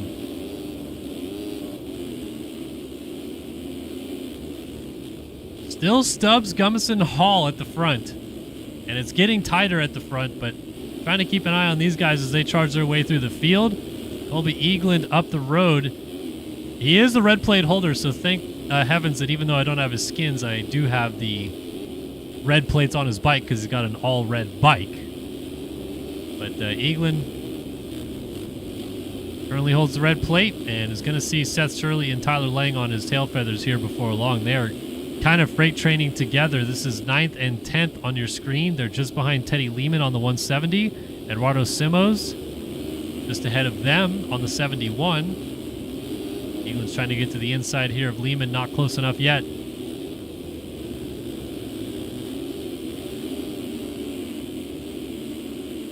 Lehman squared that line off trying to get around Simos. Not able to do it yet. Now goes inside right here. Pretty good drive out of that corner as well for a line that hasn't been taken all that often. But everyone early, at least in this 450 race, funnels back to that outside. Double at the top here. Braden Carter, new fastest lap of the race. It's a new fast lap of the race. Braden Carter's 1:35.093 from P4 lights up the timesheets as we continue to watch this great fight. Simmos and Lehman. Lehman looked like he was under attack and just jumped off the track in front of Eagland, and now Lang. We have lost Shirley. He's dropped back to 18th. Lang is still on the charge and is at the tail end of this group as everyone kind of stacks up behind Simmos right there. 3 riders to the outside. They try to square the corner back off. 3 different lines off the top of the hill as Eagland's trying to hold Lang behind. Lang pulls up alongside, dropping down the hill on the 1. Oh, dualies to the outside. Eagland follows Lehman in, and it works. And now 3 different lines here. Eagland to the far inside right here is not going to get the power down. Lang's got him. Dualies again. What a dogfight between 2 of the title rivals here. And Lang is moving, dude. He just passed him and gone, going after Lehman. Inside line right here. Doesn't quite work, but trying some different options. Eagland's going back to the drawing board. All the while, Carter has slipped into 3rd. He just got around Caleb Hall. Still running ridiculously good lap times. And Lang finally gets around Teddy Lehman. Oh, and then high centers up the hill a little bit. Kind of works out in the end. Oh, and now down goes Eduardo Simmos. Lang is up to 6th. And lays in a 38.406 for T-Lang. All right, let's go up here and see what's going on. Battle for 2nd is on. Carter has caught up to the rear end of Jared Gummison. And, careful not to hit the rear of him, and they both go down. Inevitable contact, and through goes Caleb Hall. There goes Tom Quinault into 3rd. Gummison picks it up 4th. Carter 5th. And there is Lang, who we were just watching, now on the rear fender of Braden Carter. Stubbs still has the lead. 6 laps into this thing. 8-second gap now thanks to that crash as Caleb Hall slotted through. And then Carter, who just ran into the back of Gummison's, got to try to find a way through him again. Wow. Forceful move to the middle rut and makes the pass now into 4th. I think Carter was kind of eager to get into, if not the race lead, at least a comfortable 2nd before he started having to deal with T-Lang, and now that ship has sailed. We're only 10 minutes into this moto, and T-Lang is knocking on the door in P6.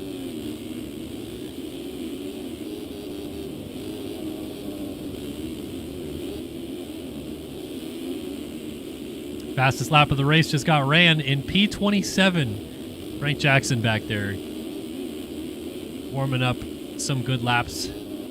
Carter still nailing this triple at the top of the hill. A little short.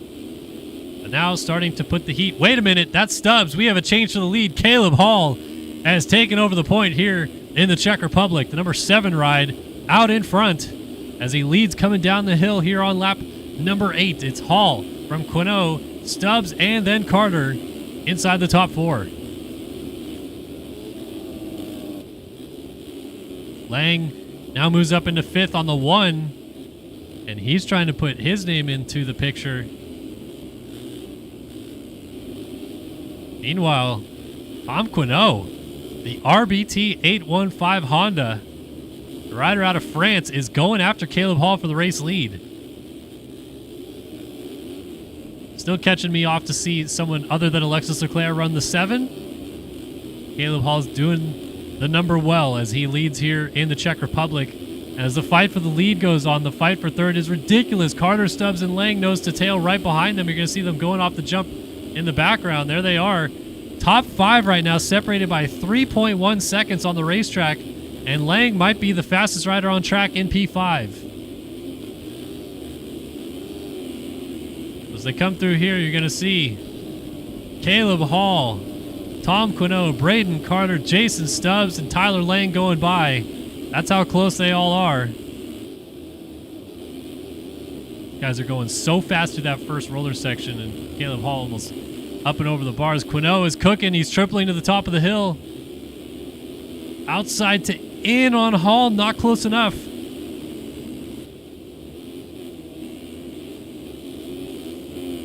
This is a great fight for the lead here in the Czech Republic. And Caleb Hall is doing his best work of defense. Skipping all the bumps, and here comes Carter, man. Carter is on their ass at the top of the hill, and he goes down. Looped out, landed on his back, and down he goes. So now it's down to these two to figure out the fight for the lead. Outside to inline for Tom Quino, and he's got it. Tom Quino takes over the lead in the Czech Republic. Took his time, was patient, but in the end it pays off, and the 815 RBT Honda is out front. Caleb Hall slips to second, Stubbs third, Lang fourth, and Carter, despite the crash, still picked it up in P5. He's only 9 seconds off the lead. Look at how gnarly this track is getting. Quino bouncing into that rut. We're only 13 minutes into this race.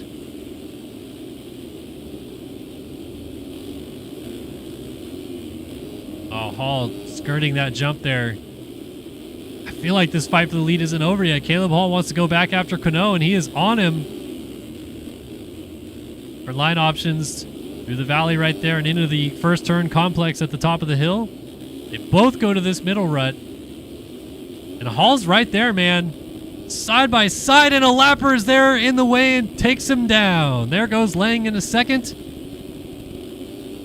And Stubbs goes up to third. We have lost Braden Carter from this group. He crashed again. He's 15 seconds off the lead. So now it's T. Lang versus Tom Quino at the front. Lang lays in a 138.2 last time by, 139.5 for Tom Quino in the race lead. Approaching the halfway point, now it's time for Quino. If he wants to win this race, he's got to start putting those laps together quickly. We know Lang and what he's capable of. Wow, Carter's really throwing it away here. He's all the way back to 10th. 2:03.085 last time by. The only person on the track, aside from Jeremy Schiabro, that was over 2 minutes. And Quino leads this race by 2.2 seconds. Coming up on the 15-minute mark of this thing. Bouncing in and out of those ruts. Lang is starting to close that gap down. 1.4 seconds. You can see Quino ahead of him as they go through the race tech table here at the top of the hill. Charging into this corner, inside move.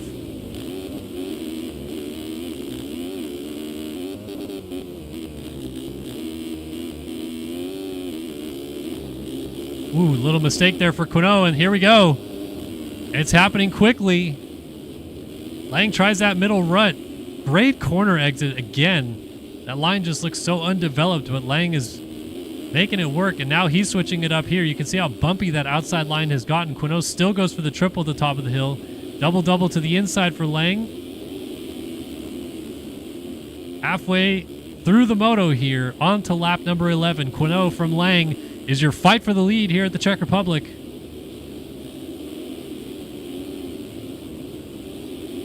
Lang seems to have a little bit of the speed advantage, but Quino has track advantage right now at least. Launches out at the top of the hill. Lang is going to try this outside. Quino hops from the inside rut to defend the outside and still makes it back to the inside right here. They both kind of hop awkwardly into that corner. Quino's trying to use this inside. Lang to the outside. Is it for the lead? Quino's fighting back to the outside right here. He's going to rip this outside line and hold station. He's still in the lead. Terrific battle back and forth between these two. Now Lang splits to the outside again. Quino's going to tuck to the middle right here. Lang to the outside, takes advantage and goes to the lead.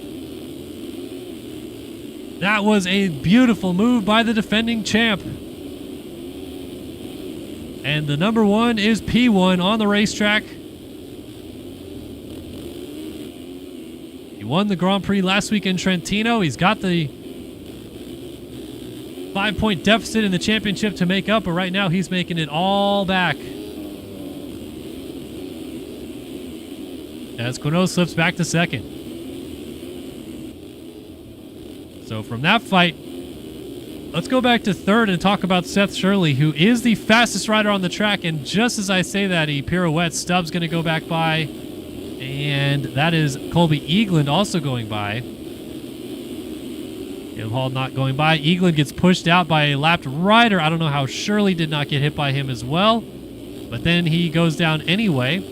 So came back here to talk about Seth Shirley because he had clawed all the way from about 15th to 3rd and ran a 1:35.6, was the fastest rider on the track, was only about 11 seconds off the lead, and it's pretty much all gone in an instant. He's already back to 6th, goes 44.9 this time by. And unfortunately, this has kind of been the story of Shirley's season.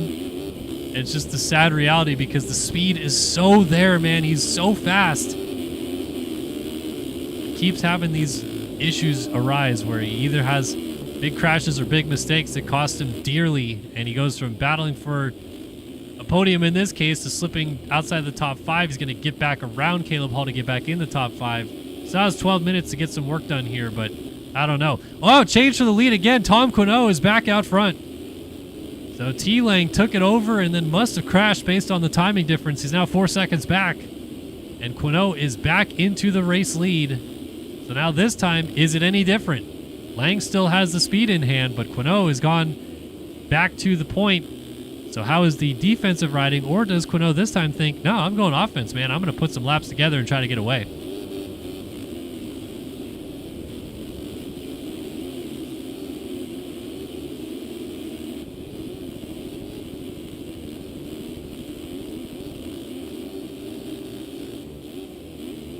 Coming up on 11 minutes and 2 laps left to go in this race, and it is far from over. And I like I said with the Shirley situation, he's now only 11 seconds behind. Well, he's 11 seconds behind P3 on the track, which is Colby Eagland, and then Eagland's another 12 or so behind Tyler Lang. So I guess he's still 23 off of T-Lang. But you never know, man. Quinault and T-Lang, if they get into another bout here, little fisticuffs at the front, could slow them both down a lot, or they could perhaps both crash. And then suddenly we're on for quite a battle for the win. We might be on for one anyway because Quinault's made a couple too many mistakes here. Oh, and as I say that, Lang has a big one. Yes, RRR in the chat for YouTube. I apologize. When I turned the stream on tonight, it gave a different description uploaded, so I need to change out the track file. I'll do that after this moto to make sure you get the right one. So if you can hang tight for about 12, 13 minutes here, we'll get you the right one. Back to this battle for the lead, though. Lang wheeling up the hill. Doolies, not a huge kick out for Quinault, and he cuts across on Lang. Lang very fortunate not to get some front end lock right there. This track is brutal, and Lang's trying to go to the lead. Pushes Quinault out and says, "This is mine for the taking, dear friend." Back to the front goes the champ. What a move, a forced move, no question about it. Still plenty of time in the race, but Lang is wanting to get back in the lead and get a going. He doesn't want to wait around and see what's going on with this.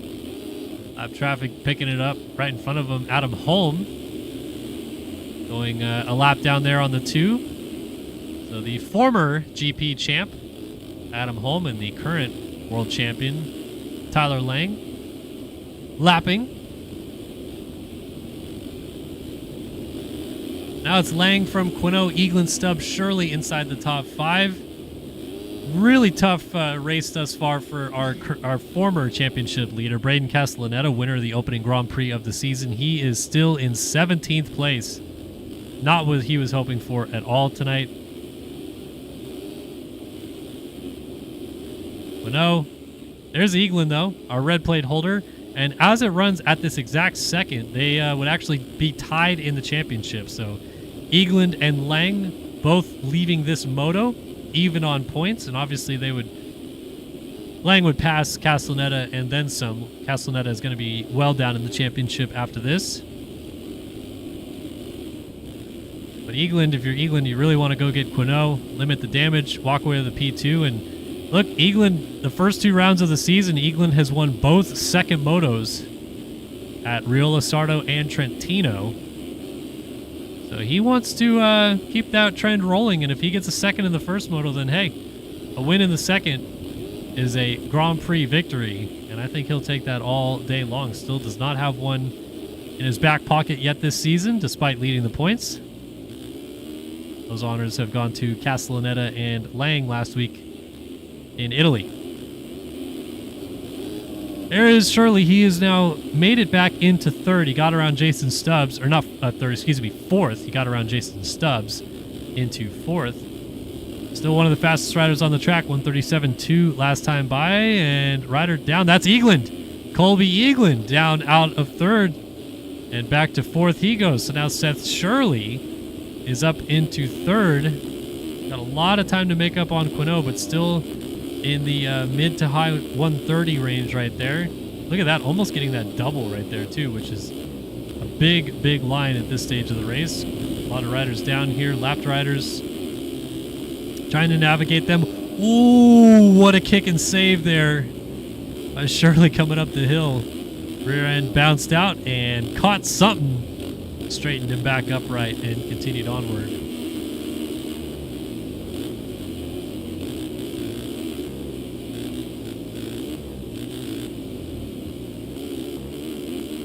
Bouncing down the hill though, Seth Shirley is certainly on the move.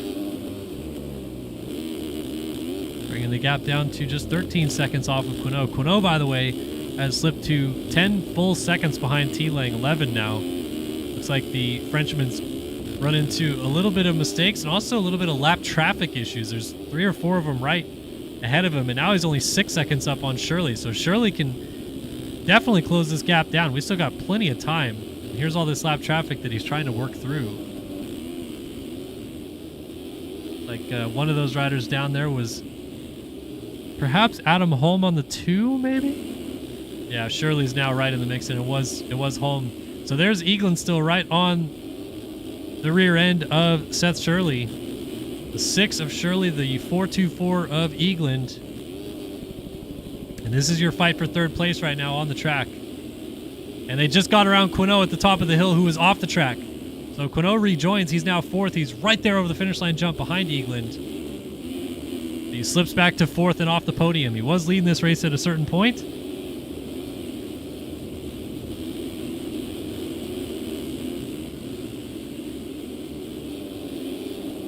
Ooh, rider going over the bars off the track next to these guys.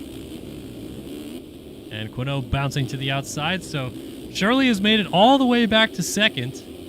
Unfortunate part for him is these terrific lap times he continues to run is not going to matter at all, I don't think. He's 19 seconds off of his teammate in the race lead.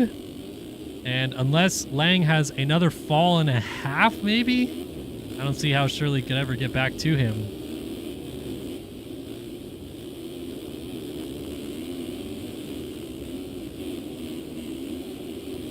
But Seth is definitely riding really, really well. And Eagland's hanging tough with him. Quinault still fourth. Stubbs led a lot of this race. He's still inside the top 5. This is a really good ride for Jason Stubbs, and he's probably going to hold on to 5th. He's got a big gap back to Caleb Hall here in 6th. Hayden Stevenson on the number 3 is in 7th. 8th for Anthony Pichon. 9th for Blake O'Brien, and Evan Holt rounds out the top 10. The Allied backed by District Designs Gas for Evan Holt. Beelar's in 11th. Ethan Parks in P12 on the 14. He's bouncing into your living room there a little bit. Jared Gummison, 14th. Teddy Lehman. And here is your former championship leader and opening Grand Prix winner, Braden Castellaneta. No red plates on the number 8 this week. Back to the white and black. Still a good-looking bike, though. Either way, though, tough moto for him. Never really got going. Had a bad start to deal with, but hasn't really made it through the field like we really hoped or expected out of the 8. Let's see, he's still got Gummison, Parks, Beelar's like right in front of him, so he could get to 11th relatively feasibly before this is done, and there's still maybe even up to Pichon in 8th as a possibility. It's like Quinault was just down at the top of the hill, and that's going to cost him P4 as Stubbs goes by. Now Stevenson knocking on the door of opportunity. And their fight continues. We have a change for second, by the way. Eagland went by Shirley. Shirley went down, and it seems like Lang went down too. The gap's only 13 seconds between T-Lang and Colby Eagland. But we talked about how Eagland has won all the second motos so far this year. He's putting himself in a great position going into the second moto to try to win this overall. What's up, Gustavo Deniz? How we doing, Mr. Kellenbauer, he asks, and I'm doing very well, Mr. Gustavo Deniz. Look at this fight right here. Come on, give us the dualies. Oh, dualies! And then he just takes him out. Come on, man. You can't be having that. You can't give him the dualies and then lay him out on the ground like that, man. That's a straight up murder. So Caleb Hall's now gonna have to get around Quino. As that fight for 5th place continues, there's Stubbs and Seth Shirley just ahead of Stubbs. Don't look now. T-Lang has kind of crashed this thing away a little bit. Happer down on the outside right there. Eaglin's only 5.2 seconds back. Shirley only 10 seconds off the lead. And T-Lang not out of the water just yet here. 2 minutes and 2 laps left to go. So probably 4 laps left in this race. And there's another big mistake. That's a lot of time lost because that's a huge amount of time that you have to try to straighten the ship out. You're on and off camber or down that entire hill right there. So now it's down to 2 seconds. Eaglin can smell some blood in the water. Lang had a 19-second lead. And it is all but evaporated now with just a few laps to go. And is that him down? It is! Tyler Lang is down from the lead on the Racetech Skyshot. Gets going just as his teammate... No, Seth Shirley's not there anymore. Shirley went down. So Stubbs back into a podium position. And Lang has to go back to work. Colby Eagland, your championship leader, now leads the Grand Prix again. Weird turn of events. It continues to happen here in MX Simulator, and we're back at it again.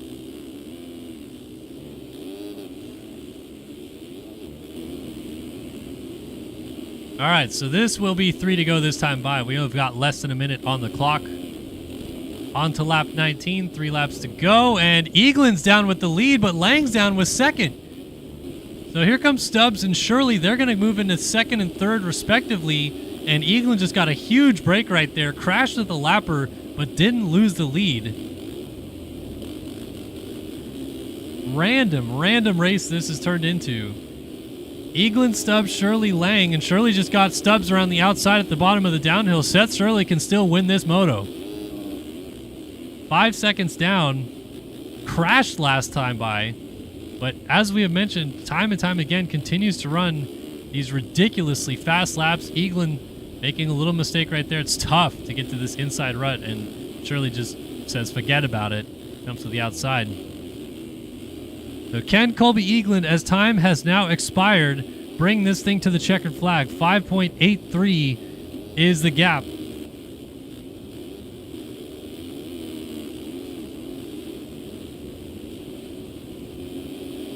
Big whip at the top of the hill. Oh, fight for second is on. Shirley and T-Lang, the teammates, set to battle. So T-Lang has gotten right back on his horse here. Must be frustrated with... I mean, he crashed, what, 3 times on that lap? Did a 2 flat .4. And like I said, he was 19 seconds in the lead, and now he's 5 seconds behind. Not how he drew it up whatsoever.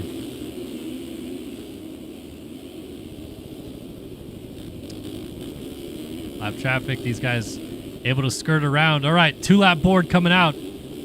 Colby Eaglin checks in the race lead right there. Second over the line will be right here. That's Seth Shirley. And then third over the line, looks like he lost a little bit of time. Actually, no, it's Stubbs now. So there's Stubbs. And there's Lang. So Lang has lost a bit more time. He must have had another fall-off crash. He's now 4th and 14 seconds off the lead. But Seth Shirley is coming. 38.2 last time by. Eaglin did have a fall, but this gap is now down to 3 seconds. And continues to drop as Shirley nails that inside rut, gets it clean. Jumps to the middle rut here, gets that clean. Now we're under 3 seconds, 2.9. With 2 laps to go, Colby Eaglin might be a sitting duck here. And correct me if I'm wrong, this is potentially Seth Shirley's first win outdoors on a 450. I don't think he's done so yet. Definitely not in Race Factory Gaming National competition, and the GPs so far, I think Elang's won 2 motos and Eaglin's won 2 motos, if I'm correct. So Shirley trying to get his first race win on a 450, and it's coming up right here with less than 2 laps to go. White flag coming out this time by Eaglin versus Shirley in Czech Republic.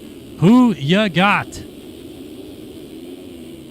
Difference in line variation here. They're both going to funnel to this middle rut, but Shirley's hooked it up well. Neither of them tripling at the top anymore. Shirley's still going to this inside rut. And down to the finish line jump. White flag in the air. Shirley's trying to get the lead.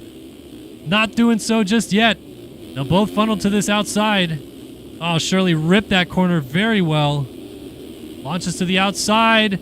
Careful with the tough blocks. Is that for the lead? Not quite yet. Eaglin has to cut back across to defend. It doesn't matter. Shirley jumps to the lead at the top of the hill. Final lap here at Lockett, and Seth Shirley is taking over the race lead. What a ride. What a performance. To claw all the way back from about halfway in this moto, being outside of the top 10, even in a position to get back to the race lead, and he's done it, but it's not over yet. Eaglin is hanging right on his hip. And that is a big mistake, and Eaglin's down. This is Shirley's race for the taking. Over the big race tech table in the center of the track, he's got less than a half a lap to go to navigate this track and take home the win.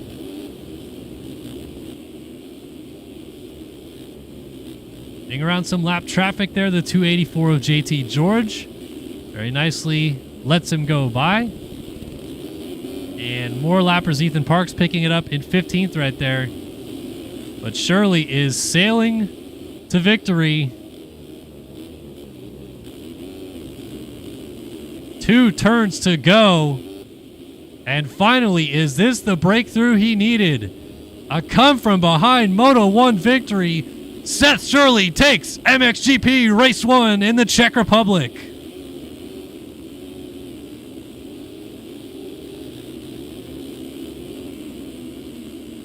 Colby Eaglin will be left to settle for second, but he does actually extend his championship lead in the process. It will be T-Lang who unofficially takes over second place in the standings. He'll be 7 back of Eaglin after this moto. Stubbs is going to get 4th. Great ride for him. And Caleb Hall, who led this moto early on, ends up in P5.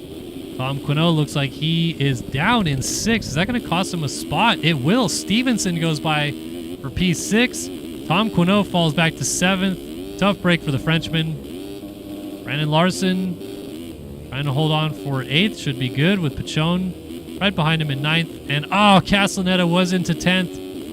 He might still hold it, though. He's going to be in a dogfight getting back on the track. Holtzy's going to pull up alongside. This is going to be a drag race to the flag, I think. Holtzy's got a great line to the outside, but Castellaneta is trying to get to this middle groove. Oh, it's tight. Holtzy gets it by a nose. Castellaneta 11th. Gummison 12th. Blake O'Brien jumping down the hill in 13th.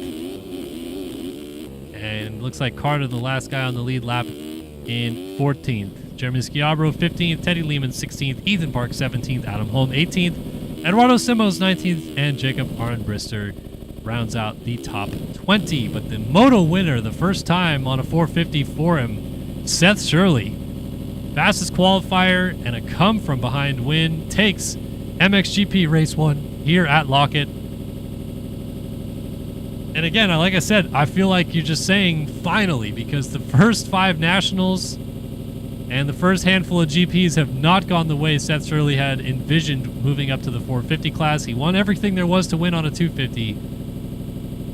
But the 450 class wasn't treating him kindly. Finally, he crosses the finish line first for a win. It's not his first win on a 450. For those of you that remember, he jumped up to the Detroit Supercross earlier this year, won that, and I'd have to imagine raced some 450 races before that as well, either in EU or other races. But at least in the North American Championships, finally a moto win for Shirley. And that is a big deal. Eaglin, Lang, Stubbs, Hall, the top 5 confirmed. No penalties there. And it looks like Joan jumped past Larson for 8th on penalties. And everyone else stayed the same. All right. That is MXGP Race 1 done. Let's get back to some 250 action, shall we?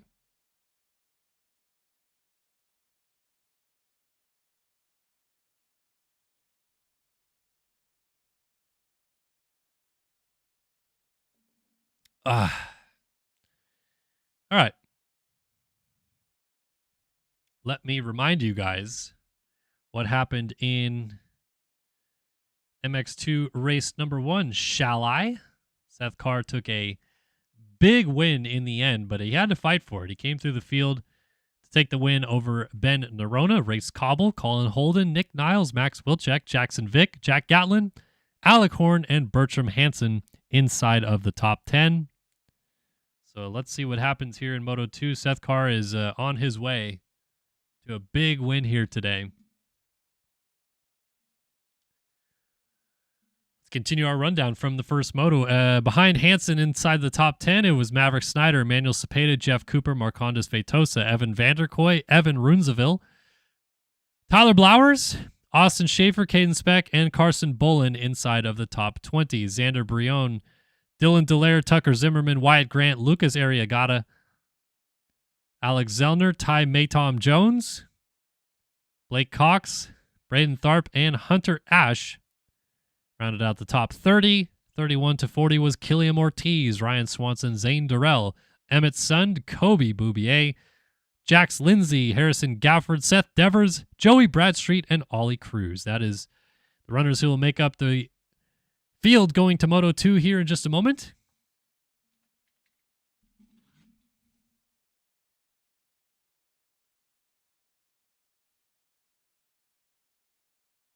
Seth Shirley checks into the chat. He's pumped. Lets out a big woo. I'd imagine that's just, like I said, a sigh of relief.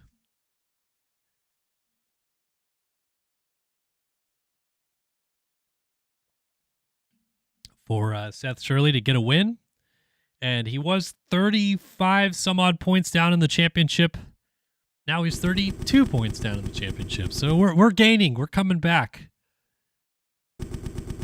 On our way to winning a world title as a 450 rookie. Yeah, we'll see. I don't know. Eaglin and Lang have looked damn good this year. That's for sure.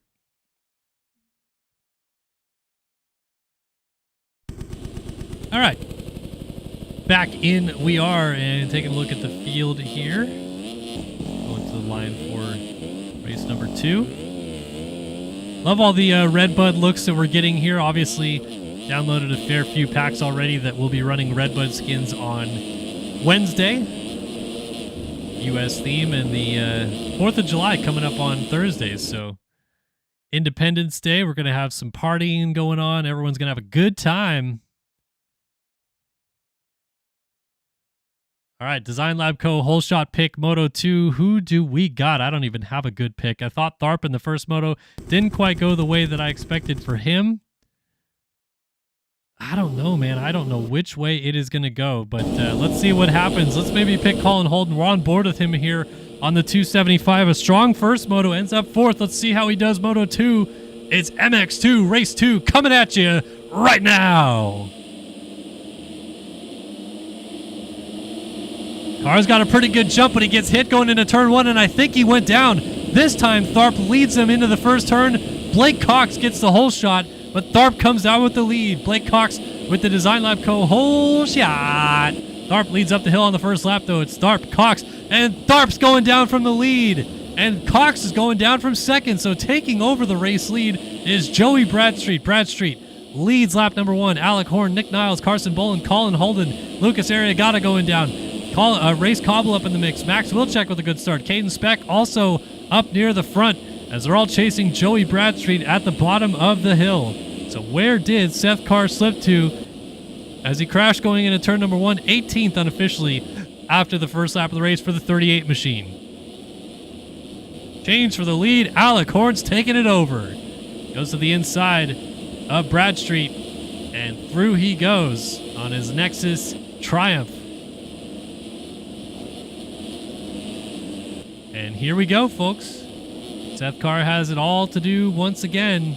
Not going to be easy for him, but he's already up to 11th. We saw this at Trentino as well. Bad start. I think it was in the second moto. Either went down or something early and was in 6th, I think, by the second lap. Ended up winning the moto by 40 some odd seconds. So who knows? But these guys are going to try to run and hide as quickly as they can as Horn putting the Nexus Triumph into the race lead.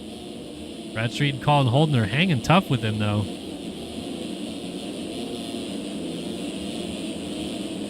Oh, slide out. Alec Horn tosses the lead away, and well done to everyone behind him for being able to skirt around. That was really close for a lot of those guys, but Joey Bradstreet now retakes the race lead on the 54. Woo, dancing into the corner there, just ahead of Colin Holden. This is a great opportunity for Colin Holden to show what he's worth. He's been so fast here tonight, and he's trying to go into the race lead right up alongside Bradstreet. I don't know how they didn't make contact, but it's so close over the finish line jump. And there it is, Colin Holden into the race lead as he jumps down the hill. Beautiful pass. Bradstreet, a slight mistake, pushing to the outside. Holden hooks that middle rut right there like a beauty and gets the power down at the top of the hill by the mechanics area. He's into the lead. Bradstreet now from Race Cobble, Max Wilczek. And there he is, Seth Carr in 5th place after one lap.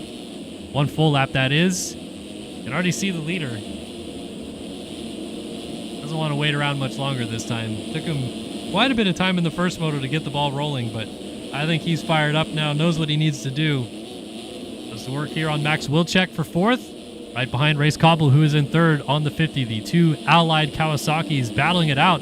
They're both going to get by Joey Bradstreet at the same time. Seth Carr is trying to take advantage as well. Bradstreet fends off that middle rut and pulls back alongside Wilczek coming up the hill. Not going to be there. Oh, and Seth Carr lays it over hard alongside Bradstreet. Bradstreet pushes to the outside. Carr goes middle.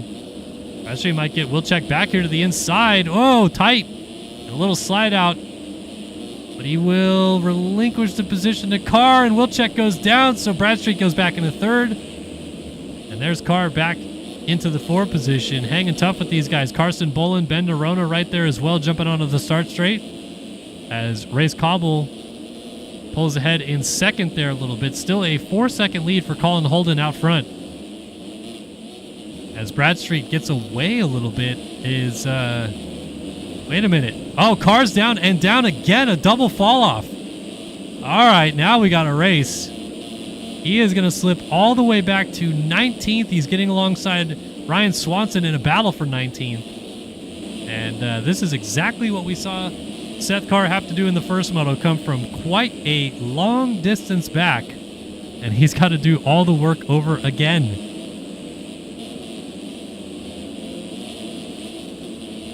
Meanwhile, Colin Holden just ran the fastest lap of the race, a 1:36.281. Told you, man, this might be his shining moment right here. Trying to win his first ever moto and, at the moment at least, his first ever Grand Prix. Race Cobble's going 3-2, but a 4-1 beats a 3-2. Obviously, Seth Carr, it all depends on where he gets to, as he is still in a heavy battle right now with Harrison Gafford for 17th. Looks like he might get up alongside of him at the bottom of the hill here to make the move. Beautifully done in the end to move into P17. Nick Niles now in a fight with Carr. Let's go back forward, though, and see what else is going on. Here is your race leader, Colin Holden. 5 minutes up, 5 minutes down, 25 minutes, and 2 laps left to go. Colin Holden definitely on the move at the front of the field, putting in great laps. 6.2 second lead over Race Cobble. Did a 36.2 and follows it up with a 36 flat. Resets fastest lap of the race again. Race Cobble's hanging tough, man. 38.1 for him. Joey Bradstreet and Nerona now looking at an inside option. Not quite close enough. Caden Speck, Carson Bolin, Maverick Snyder, all pretty much nose to tail in this lead group. Cepeda right behind as well. Not too far off this group either. So really basically third on back to 18th or so is pretty nose to tail still.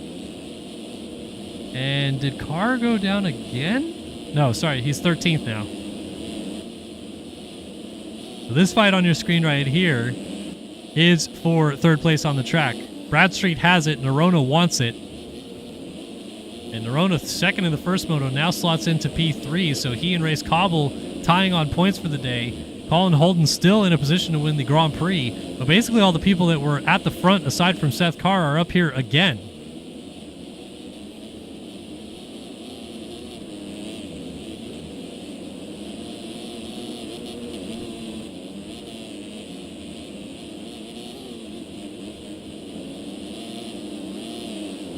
So Holden, Cobble, Nerona, Bullen, Speck, Bradstreet, Cepeda, Snyder, Wilczek, and Alec Horn, who was just... No, I thought that was Ryder down. It was not. As Holden continues to extend his lead. Now we got to fight Bruin for fourth place. There's Bullen, Speck, Bradstreet, Cepeda, Snyder pretty much nose to tail right here.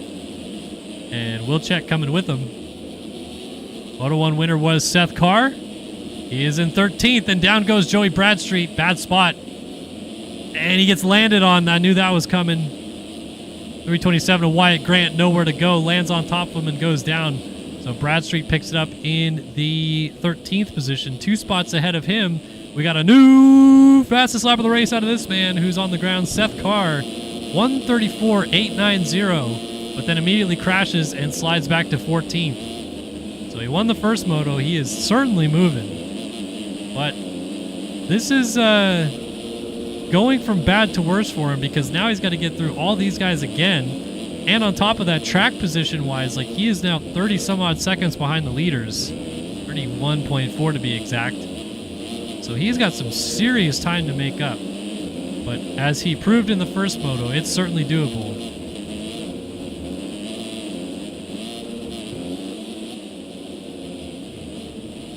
So, to work he goes. Next up for him, the 16 of Alex Zellner. And for those of you just joining us, Carr has won all 5 motos to start off the Grand Prix season. Looking to make it 6 for 6 here in this one. But he was also fastest qualifier tonight by almost 2 whole seconds. So he has got this track figured out. And if you think he can't win this moto from P12 right now, 8.5 minutes in, think again. He was about the same position in Moto 1. And he ended up winning that moto by 40-some-odd seconds. 33 seconds in the end, but was 45 seconds in the lead at one point. So let's see what he does. And shout out to Nut for the hydrate. I needed a little bit of water, so let's go.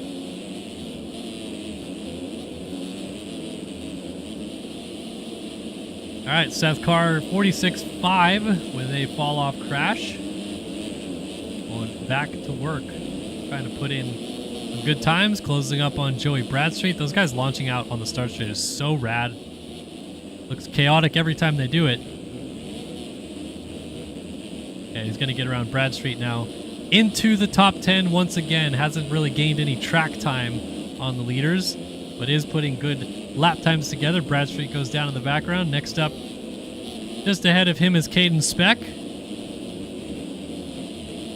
26 machine. Ooh, a little kick out there for Seth Carr. Nice save. Speck is currently working on Carson Bolin, the Allied program. Allied, someone will have to explain to me the Allied program because I thought they were all Cowies, but this is clearly a Yamaha. There's also some Allied gas riders out there, like this one. But there is an Allied Cowie. This one also... Race Cobble's on Allied, but the bike says something headwear? What does that word say? Something headwear? I don't know. But we got 3 different types of Allied riders. We got the gas. We got the Cowie. We got the Yamaha. The Seth Carr has moved up to 8th. Methinks this is going to be a new fastest lap of the race.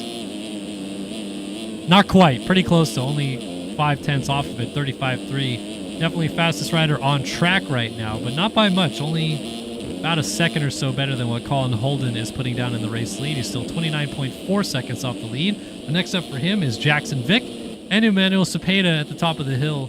The 19 and the 135 machine battling it out for 6th place. These guys funnel to that inside rut. And car's going to jump to the outside. Not close enough to make a pass just yet.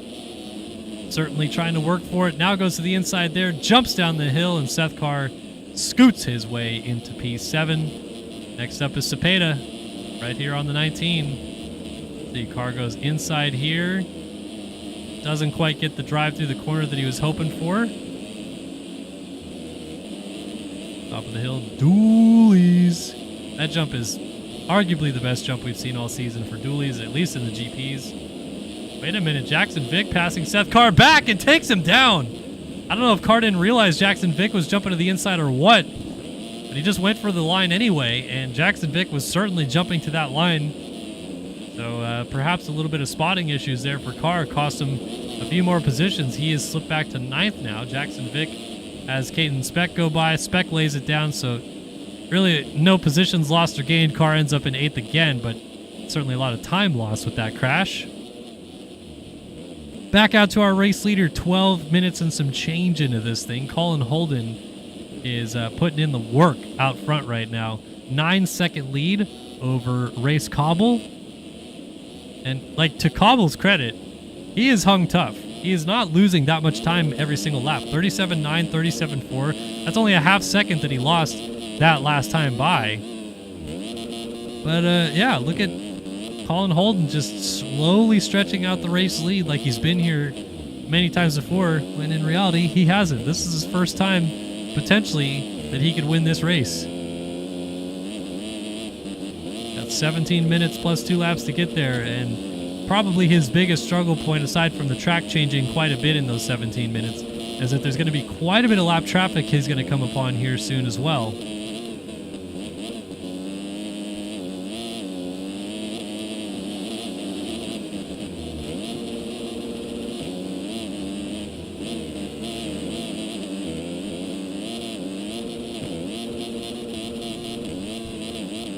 I mean, you can see just from on board here with Race Cobble, like how well he's still riding this track. And hold on there, folks. We got a gap down under 5 seconds. Looks like Colin Holden made a big mistake, and Cobble's still putting in his good lap times, 38.9 now, just 5 seconds off the race lead. Nerona in the 37s as well. Wilczek, Snyder, Cepeda, Vick, and then Seth Carr. So Seth Carr at the moment is 29.9 seconds off the lead. Working on Jackson Vick once again. And remember, these two just came together a lap and a half ago when Carr and Vick, well, Vick was trying to repass Carr, double to the inside. Carr didn't see him, and they hit pretty hard. Now what happens here in a fight for 7th? Do they play nice, or are they frustrated with that situation from earlier? Gosh, Carr is certainly not afraid to be right behind someone off of that jump. He's going to pass him anyway, and Cepeda just went down. So up right into 6th place goes Seth Carr as Cepeda. That was a huge crash, too. Weird spot for sure, but swapped off the top of the hill by the looks of it, and down he went. Carr jumping off the top of the hill right there as Jackson Vick just up ahead of him. Actually, this is, Maverick Snyder that he is going by. Maverick Snyder on the 58, getting passed by Seth Carr, who is now up to 5th. Ran a 35 flat last time by. Was only 2/10 slower than the fastest lap of the race. And he's 19 seconds off the lead. We got a battle for the lead, though, folks. Oh, Colin Holden gets into Race Cobble just as we go up there. Cobble had taken the lead from him and then gets put on the ground. So Holden back to the front. Nerona now 2nd. Cobble picks it up as Wilczek goes by for 3rd. That's how close everyone still was. And suddenly, we got a weird race going on here. Nerona, Wilczek, and Cobble pretty close together for 2nd. A 7-second lead now for Colin Holden. But definitely not out of the water just yet is the 275 machine as we crest past the halfway point. Battle for 3rd is on in lap traffic. 107 machine trying to get out of the way, as is Tharp. And they are in the midst of this Wilczek Race Cobble battle. Blue bar is certainly out, and Cobble just shunts 107 ride out of the way. Wilczek is begging Tharp to move because the Nerona's right in front of him. And Tharp's still not getting out of the way. Not in a fight for position. He's in 31st place trying to unlap himself, I guess. I think that's the only thing I can think of at this point. But Cobble's trying to race him because I don't think he realizes it's not for position. This is the problem I have with lappers trying to unlap themselves. If you have the board and you see the time behind you, you still actually might think that's for position. And then regardless of which, now you just passed Nerona, you're in his way, and he's trying to navigate these lappers, other lappers, as he's dealing with all the pressure from Race Cobble right behind him. I don't know, man. You're getting lapped. You're not in the race. Get out of the way. If you're Tharp 2, you're 30th place. Not in a position to score points. So you did the damage to yourself. You don't really deserve to unlap people, I think. That's my opinion of it. Maybe others have a different one. Now Cobble is trying to lap Dylan Dallaire, who's in 31st, and then Seth Carr checks in at a 36.414. Not the fastest laps of the race, but it is the fastest rider on track still. And it certainly take him a little bit more time to get going. Looked like he was going to take off with this thing early, then crash his way outside the top 10 again. That is Tharp making a mistake and losing all those positions he gained by unlapping himself. So now Dylan Dallaire is just in the middle of this battle at this point. Dallaire has Race Cobble right in front of him, and we lost Wilczek. Wilczek went down, so this is Cobble versus Carr for second. And inside for Seth Carr to the outside, and he's got it. Second place now for Seth Carr, 13.5 seconds off of race leader Colin Holden. So now if you're Holden, it is kind of all or nothing a little bit. Because I think if Carr gets to you, it's going to be hard-pressed to hold him off. You got to manage this gap well with 12 minutes, 11 and a half minutes still on the clock plus 2 laps.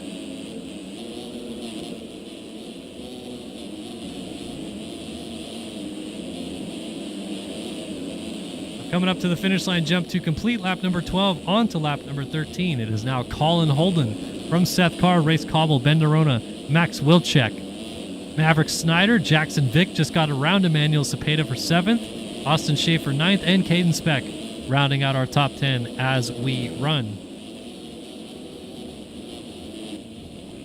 Holden lost a second and a half last time by to Seth Carr, who ran a 1:35.679. to Colin Holden's 1:37.195.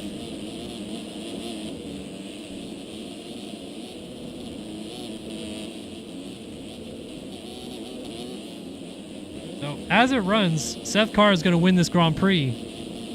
But the perfect season would be over. I don't know if Seth Carr even cares about it. But so far, 5 for 5. I think he would like to keep it going as long as possible. And this race is not over. Like I said, we got to see how Holden manages this gap. 10 minutes and 2 laps to go. A 10.9 second lead. He's done well with the race lead. I'll give him all the credit in the world to this point because unfamiliar territory, the pressure that comes with leading for the first time as well, it really hasn't seemed to get to him. And he's navigated lap traffic pretty well as well. Not really been bothered too much by them. Around the 34 of Tyler Blowers right there. Blowers, nice job to go to the inside. Knew that wasn't the main line and just figured that's going to be the easiest way to get out of everyone's way. So the gap down to 9.7 seconds, and it really is between these two. Ben Nerona is well down the order in third. He's 31.4 seconds off the race lead. We'll get back to some of those battles because there's a good one looks like going on for 6th, 7th, and 8th. Just go back there right now. There's Wilczek picking it up with Maverick Snyder up alongside of him, so they're in a good fight right now for 4th. Snyder tries this inside line, Wilczek bouncing through the outside. And that fight continues. Oh my goodness, Snyder is going for it. Man, lappers, that's Tharp trying to stay out of the way, sort of. Wilczek absolutely destroyed that outside rut. But we were trying to go back to this fight right here. We got Cobble, Jackson Vick, and Cepeda separated by a few seconds there. Not as close as I thought it was based on timing and scoring, but they're having a good fight with each other. Wilczek still holding off Snyder for fourth. And there's Nerona picking it up from a crash. So now it's Wilczek into third. Nerona slips back to fourth. These guys are 40 seconds off the race lead now.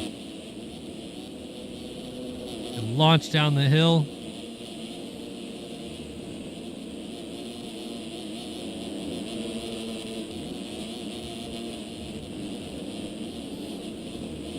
Oh, Wilczek down.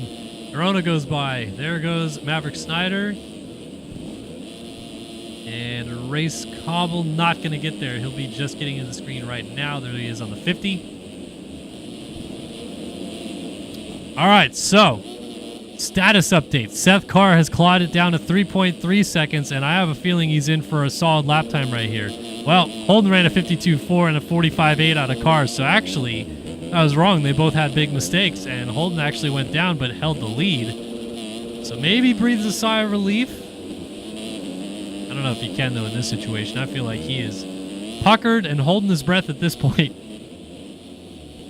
Can't blame him. It's such a stressful situation leading these races, and you never really know until you get into it. I know outside looking in, you're probably watching this race thinking like, they got a big gap. Third is way back. The worst he can do is second. Go for the win. Chill down. But I can tell you, it doesn't feel like that when you're in this position at all. Every time I ever got into the lead of a race, it was way more nerve-wracking than I ever thought it would be. Your hands start freezing up in weird ways. You don't feel like you're holding the controller right anymore. Try to make subtle adjustments because you're freaking out about stuff like that, and then before you know it, you're way off your pace, way uncomfortable. Not saying that's happening for Colin Holden because he's looked so good so far. His car gets there and goes down. Just as he pulled up alongside of him, he has a huge crash. And could that be the break Colin Holden needed? Still 6 minutes, 6.5 minutes plus 2 laps to go. Gap now at 7.9. But that could be a weight lifted off the shoulders, perhaps. And just as we got to that fight, Seth Carr went topsy-turvy and down hard.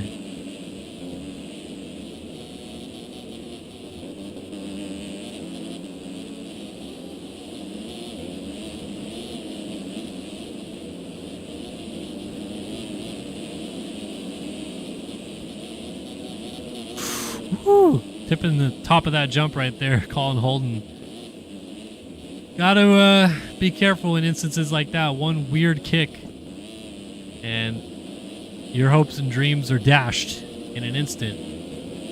But I must say, like, he doesn't look phased at all. He still seems to be riding quite aggressive. He's still putting good lap times down, competitive lap times. And actually, since Seth Carr picked it up, he's actually pulled away, has Colin Holden, from Carr. So maybe he's realized, okay, deep breath.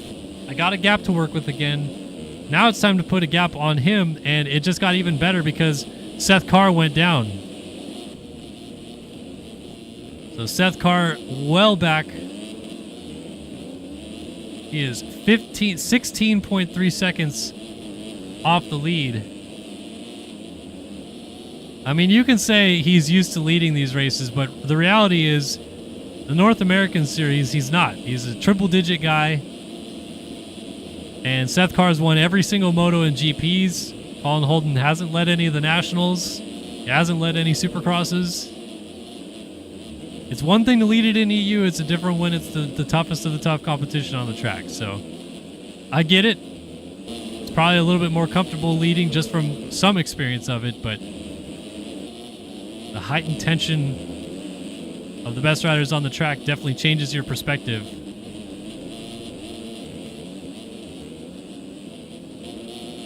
So now Carr sits a distant 21.8 seconds off the lead. And it's all Colin Holden right now with 4 minutes and a lap left to go, or 2 laps left to go. Maverick Snyder, by the way, just had moved into third and front flips off the track, saves it, and gets on just in front of Race Cobble coming over the hill. So nice save by Maverick Snyder.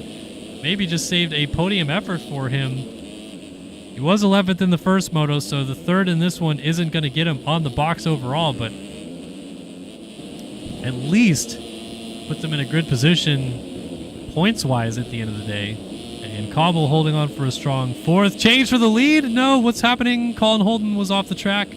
Timing and scoring just freaked out on me. And Seth Carr is right there now. So Colin Holden had a 20-second advantage, and it's gone. I don't know what happened. I looked at timing and scoring for a brief second, and it was upside down. So Colin Holden either had a double fall off or something really odd happened, because it's gone completely back to zero again. And a mistake for Seth Carr. So is it third time's the charm for Seth Carr? He keeps getting to the rear fender of Colin Holden and then making little mistakes here and there.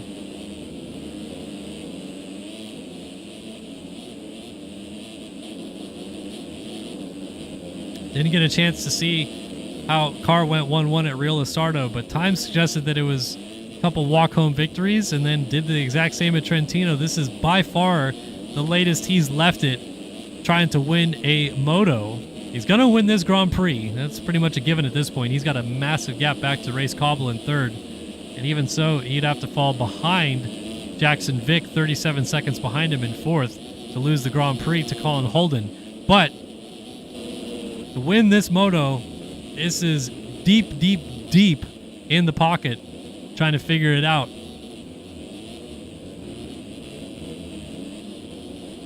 And yeah, all the credit to Colin Holden, man. He has done a terrific job of managing this race. I know that he just had a big mistake that cost him a lot of time, but look, Seth Carr was right on him, and he didn't falter again.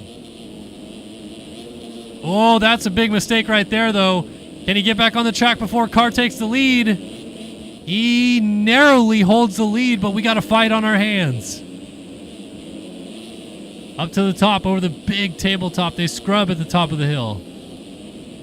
This time, Carr goes outside. Holden defends the inside, jumps to the outside rut right here.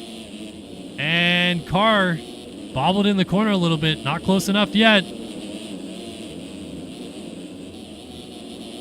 Coming up to a minute plus 2 laps to go. This time by, it'll be 3 laps to go. This time will expire after lap 19. So 21 lap race this should be. Look at this. Carr's thinking inside at the top of the hill alongside. Cuts across. They get together and they're both down. They're both off the bike. Jack Gatlin surges through them as a lapper, and they pick it up together. Who gets over the line first to lead this lap? They're still side by side. Holden wants to get him right back, but Carr leads the race. Oh my goodness. This is turned upside down. And look at Holden. Gets on the throttle, and he's going to be up alongside of him to the outside right here. Rips the outside line and retakes the lead. Colin Holden doesn't care who your name is, doesn't care what the plate color is on your bike. He's going to make you work for it. Carr back to the outside, retakes the lead again. Holden to the outside, jumping down the hill into the lead once more. Holy smokes, this fight for the lead is terrific. Time has expired. Colin Holden wants this win, and he wants it bad.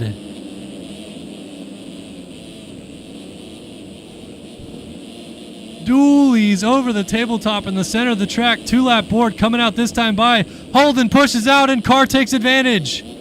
And now Holden pirouettes and goes down. Oh, that's where it falls apart for the 275. He held on for so long, and finally, disaster strikes. Seth Carr takes the lead, and perhaps for good this time. But you gotta give credit to Colin Holden, man. He made Seth Carr work for it in this moto, and honestly, clean racing throughout. I know Carr kind of forced the issue last time by right there where they were going for the lead up to the finish line jump as the 2-lap board comes out for Seth Carr. I don't necessarily feel like it was a dirty move, maybe just a rushed move.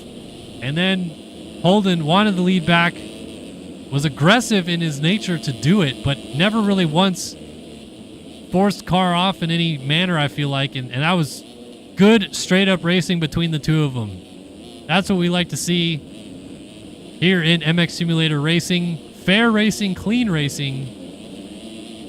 And in the end, Seth Carr gets the better of him, but not without a great fight from Colin Holden. And it seems like Holden's come unglued here a little bit. You hate to see it because he was up front for so long that now he's probably really flustered by the situation.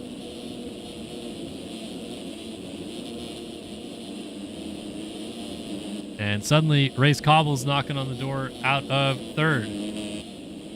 Big shout out to Unearthly Horrors for subscribing with that Prime sub. Thank you so much, Unearthly Horrors. Welcome to the Members Lounge. Appreciate you very, very much for the support. And the end of this moto is brought to you by Unearthly Horrors and his Prime sub that he gifted us.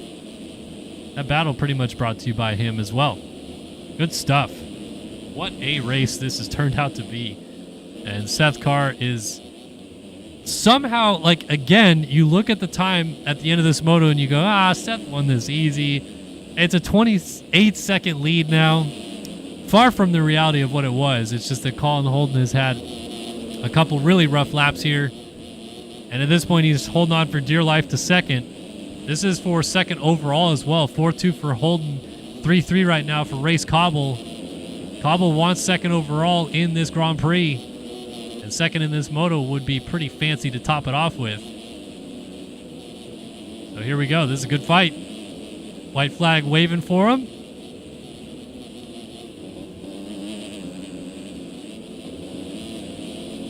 Big scrub down the hill for Colin Holden. Race Cobble swings to the outside, gets a good run.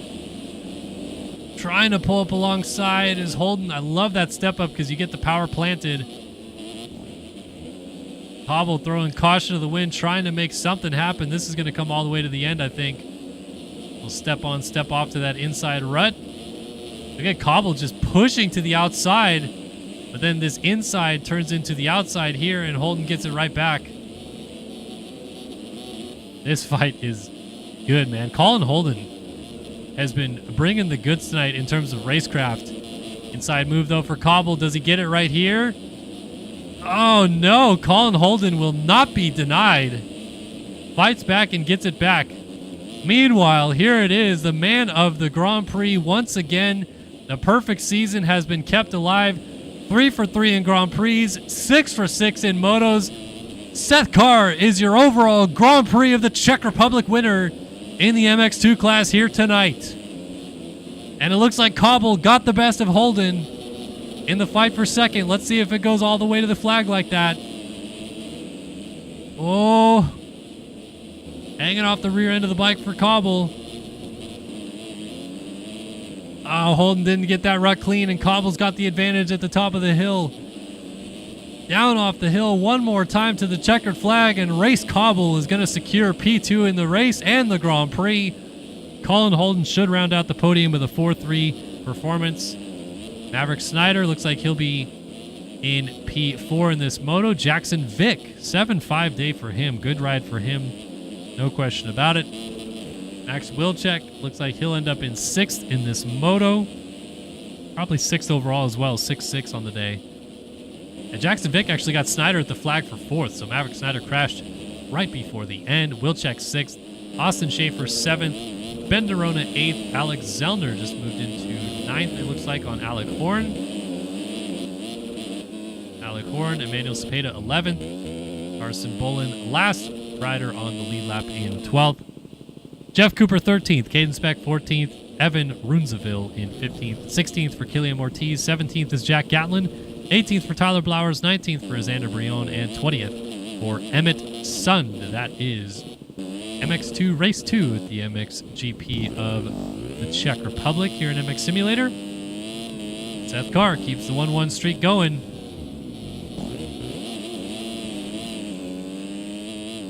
One rider still to finish, and we'll get those penalties in. Carr is just jumping through the trees, having a grand time here.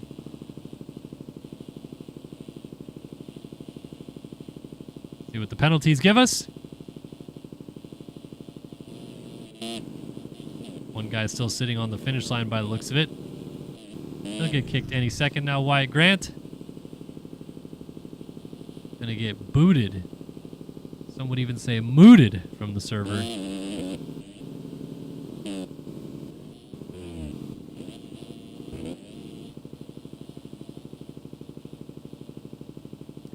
But well done to Seth Carr. There we go. Penalties are in. Oh, Snyder did get back around Jackson Vick for 4th. Wilczek, Schaefer, Nerona, Zellner, and Horn inside the top 10. Bolin gets Cepeda for 11th on penalties. And then, whoa. So it looks like Speck got Jeff Cooper for 13th on penalties. And then Emmett Sund got Xander Brion for 19th on penalties. Those are the points-paying positions that changed up a little bit at the end. But Seth Carr gets the dub in the Grand Prix, in the Moto. And then raids our channel with 9 people watching. So all 9 of you that just watched Seth Carr have to work hard for that one in the second moto, but he did a terrific job to break through in the end and still won the moto by 31 seconds. I can't even believe it. Man, look at how close it was on penalties. Colin Holden by 16 hundredths of a second missed out on getting second over Race Cobble. That was very close. But it doesn't matter for Seth Carr. He got it done out front. All right, one more moto to go here tonight, and we will be wrapped up for the RFGP of the Czech Republic. It's MXGP race number 2 coming your way.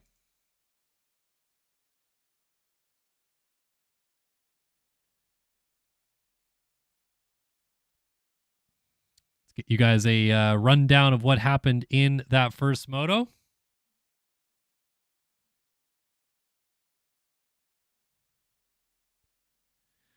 In moto number 1 here at the RFGP of the Czech Republic, Seth Shirley took the win from Colby Eaglin, Tyler Lang, Jason Stubbs, Caleb Hall, Hayden Stevenson, Tom Quino, Anthony Pachone, Brandon Larson, and Evan Holt. Here is my daughter. What has she got to say to the fine people tonight?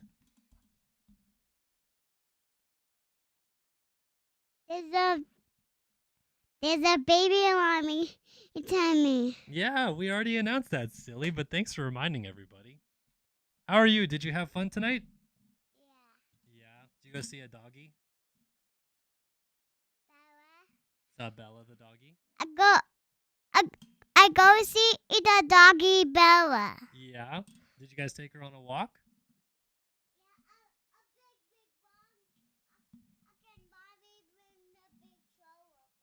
Nice. Sounds like it was fun.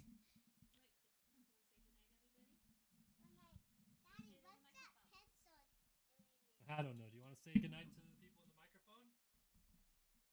Alert!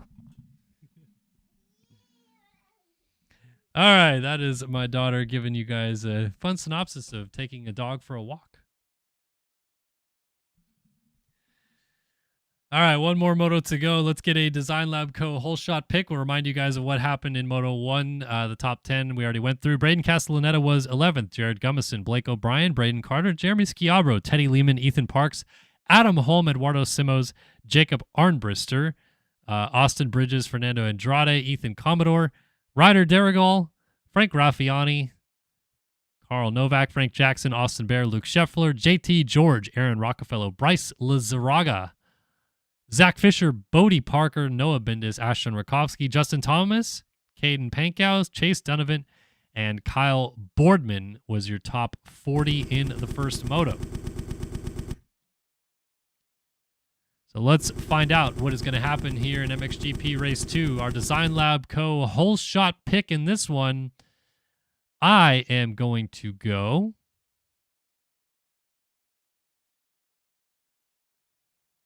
I believe it is going to go to Blake O'Brien, Elite Decals number 99. That's going to be my pick. Throw it off the wall, a little random. Why not? Caleb Hall and T-Lang hanging out in the first corner together. Simos, Raffiani, Schiabro, Andrade. Everyone getting one last glimpse at the track.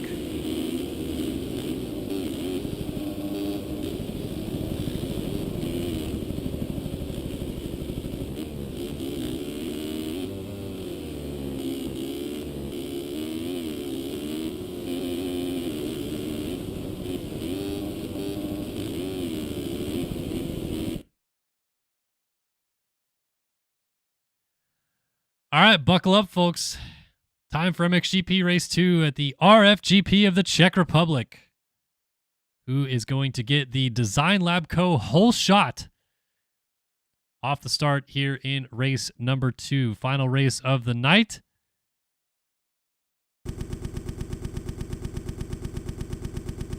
Colby Eaglin leads the championship by 7 points after what happened in that first photo.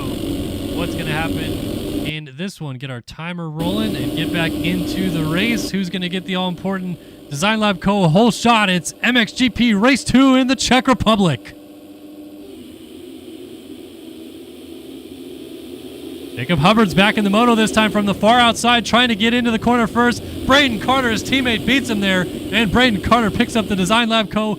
whole shot. He's out front. He's got Frank Jackson right behind him. Jacob Hubbard's in the mix. B-Lars, Tom Quino, Eduardo Simos. T-Lang moves up into the top 6. Adam Holmes up here. Seth Shirley in the top 10 with a good start. Everybody seems to be at the sharp end of the field, except for where is Colby Eaglin? He is in 15th. But they're all chasing Braden Carter off the start.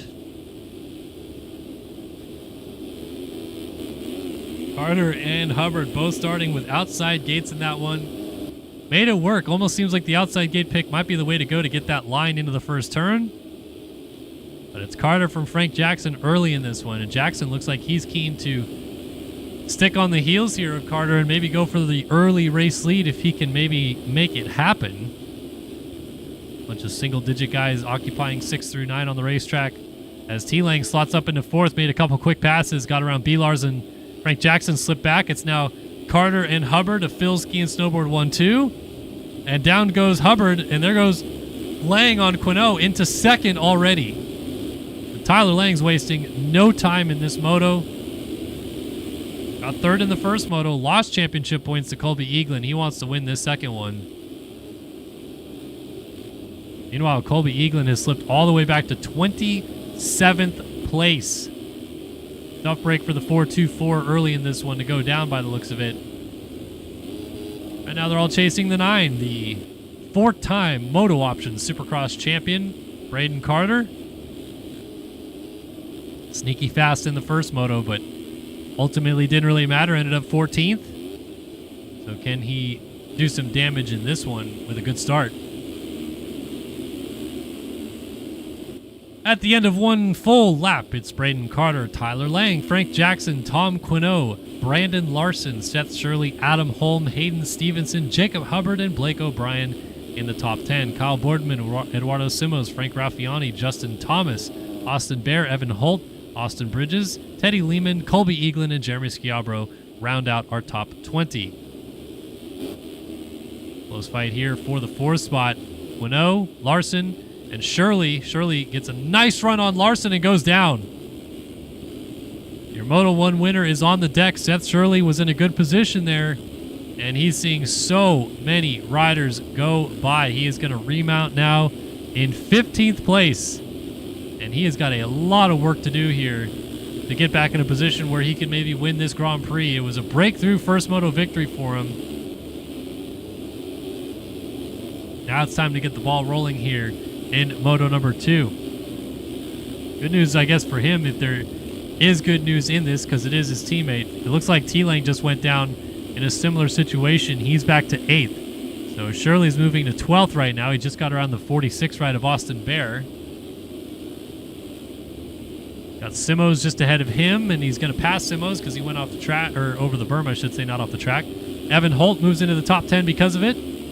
Shirley now 11th. Kyle Boardman inside the top 10 for all you MX Bikes fans out there. He's having a good one. T-Lang just made a pass. No, he's lapping the 36 of Bryce Lizarraga on lap 4. Okay, Bryce, having a tough one out here early on. We've been there. Good fights up here, though. We got Blake O'Brien. The 3 is Hayden Stevenson. The 2 is Adam Holm. He's up into 4th.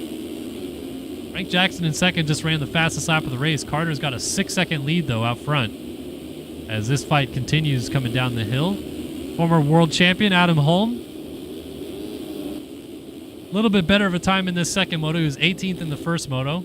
And if I remember correctly, got lapped kind of early. So maybe some early falls really hindered him. But T-Lang skirts around the outside of Hayden Stevenson to get up into 6th. And Shirley is now moved into 8th. Inside for Lang gets Blake O'Brien for 5th. He's wasting no time. He maybe knows Seth Shirley is right here. Whoa! Lang goes down in a heap. And just narrowly avoiding him there was Shirley. Lang got together with Stevenson and down into the gully they go. That's a huge turn of events because that's 2 big crashes that cost Lang a lot of track position, but maybe more critically, allowed Colby Eaglin back into the fray. He's now 10th.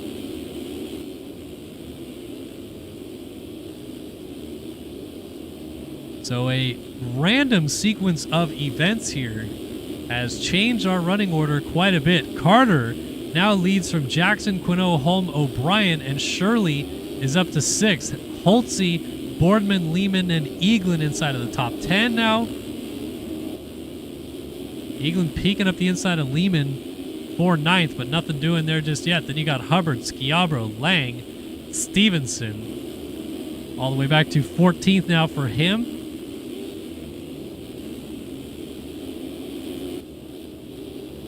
Shirley is in a heated battle here with Evan Holt, and they're on Blake O'Brien.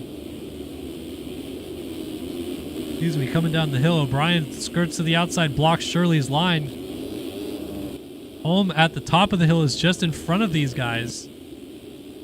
Oh, Shirley, that's the same spot he crashed on the first lap trying to make a pass. Almost gets in the back of O'Brien right there. O'Brien wants a piece of Adam Holm here, trying to get to this inside line and is going to make it work. Blake O'Brien up into 4th around the former world champion. What a move by the 99. Power move right there. And then Shirley skirts through on Holm to take advantage. Life is coming at you quick, Adam Holm, because here comes Evan Holt powering up the hill alongside him. Dualies at the top. Nice ones right there. Super flowy dualies. And then Holt around the outside moves up into the 6th position. So now it is Carter, Jackson, Quinault, O'Brien, Shirley, Holt. Top 6. Lang is 11th as Eaglin has slipped back to 10th. That's actually a fight for the World Championship going on right there between these two. 7 points in it between them. This is a massive opportunity for Seth Shirley to gain some big points on them, as Braden Castellaneta, who was only 2 points off the lead coming into this Grand Prix, is having another rough moto. He's 17th after finishing 11th in the first one. He is slowly slipping into the clutches of Shirley, who is 4th in the standings coming in. Yeah, these two are going at it right now for 10th. Or, excuse me, 9th now.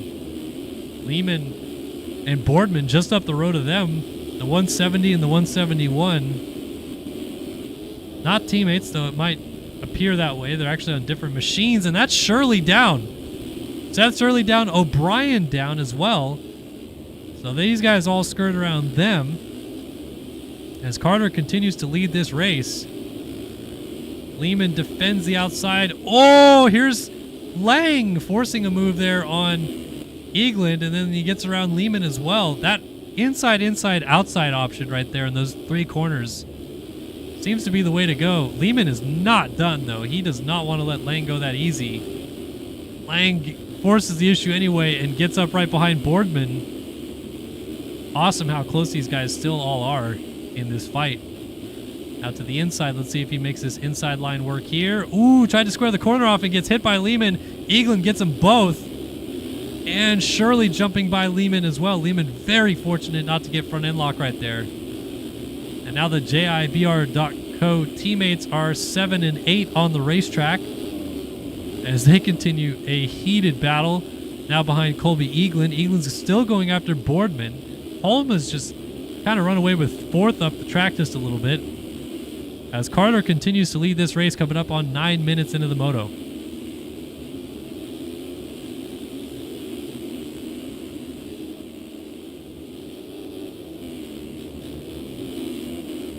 Lang is pushing, man. He is all over Eagland as they launch down the hill. Shirley is thinking inside on his teammate. Let's see if this line works. A little step up right hill. He'll get the power down early, but Lang launched so far out to flat, it kind of didn't matter. That's the only way you kind of combat that step up line. These guys going to funnel to the outside rut right there. Peculiar line as Eaglin is thinking about this inside, outside option on Kyle Boardman. Sorry. Thought it was Lehman still.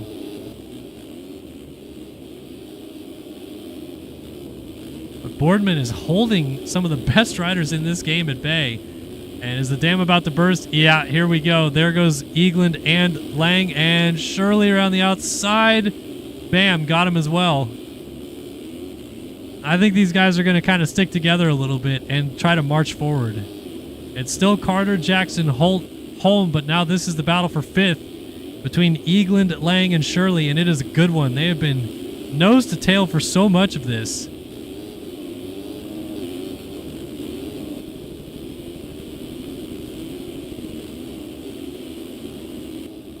Uh-oh, we got a battle for the lead on, and it's a change for the lead, excuse me. Frank Jackson finally has burst through to take the lead away from Braden Carter. Carter led 10 minutes of this thing and then crashed before the finish line jump. Hands it over to Jackson. Jackson now leads from Carter, Holt, Eaglin, Lang, and Shirley. Holm has gone down from 4th. He's back to 9th. So now if you're Carter, can you go right back after Frank Jackson, get this lead back away from the 28 ride? As the track starts deteriorating a little bit more. The difference this moto, though, less riders on the track, only 37 starters. And right now, I think a few riders have already pulled out of this moto. So we're down to about 35 people on the track. Less wear and tear on the track because of it. So I wonder if the track holds up a little bit better, a little bit longer. Carter's going to try this inside line. He pulls even, but there's just no power on corner exit right there.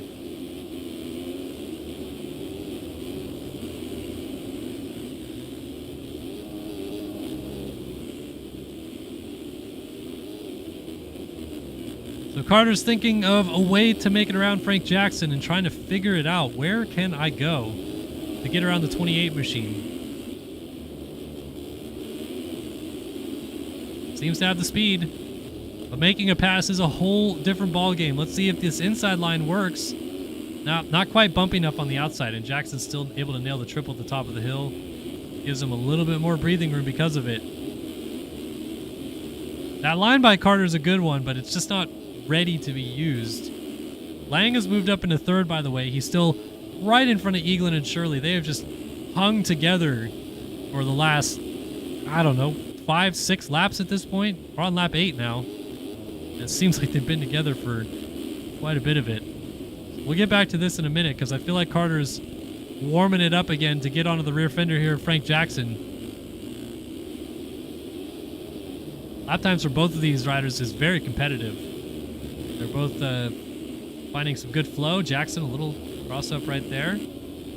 Up traffic in the way here could hamper Jackson a little bit. He's going to try to tuck to this far inside and get around the 135 or the 155 of rider Derigo. Derigo is not letting him go. Not a good look for a first-time lapper here. And side by side comes Carter at the top of the hill. Dualies. He and Frank having a fun one out here, and Carter gets the pass done. Derigo still in the line on the outside, and Carter pushes wide trying to square off the corner, and Jackson goes back in the lead. Derigo's still not moving. Let's see if the blue board finally gives him a clue here to get out of the way. He's got to go wide right here, and he doesn't. The 36 machine, very nicely done by him. He goes out of the way. Bryce Lizarraga, he's 2 laps down though. And Derigo crashes and somehow, thankfully, doesn't take Frank Jackson down. But now Jackson is going to have Carter right back on his heels again. And the gap is down to 8 seconds. Back to T. Lang, 7.3 now. So slowly coming down as Lang continues to run some good laps back there. 135.5 last time by. Carter still has the best lap of the race at a 134.8, but Lang is cooking it up back there. 6 seconds faster last time by, for example. Obviously, these guys had a couple quick run-ins and some lap traffic problems, but Lang is definitely the fastest rider on the track. I feel like if you're Carter, you know the speed that you have. You got to go get Frank Jackson right now and run. Can't keep waiting around. Oh! tight knit right there. Carter trying to get to the inside for the lead, and he's got Jackson again. Beautiful move. Braden Carter back to the front. Jackson is actually live streaming on YouTube. So if you go to Start Your Systems TV on YouTube, it's live over there right now too. And all the Southwick motos are up. Last week's GP is up over there. Highlights from the GP and last week at Southwick are up. Highlights from this race will be up tomorrow. They're all over there. I promise.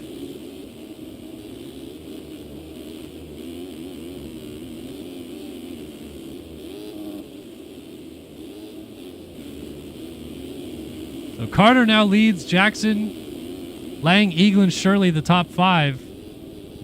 And it's Boardman, Holt, O'Brien. No, excuse me. Yeah, O'Brien, Stevenson, Lehman, top 10. Yeah, definitely a banger intro on the highlights. Big shout out to Saru for absolutely crushing the intro there.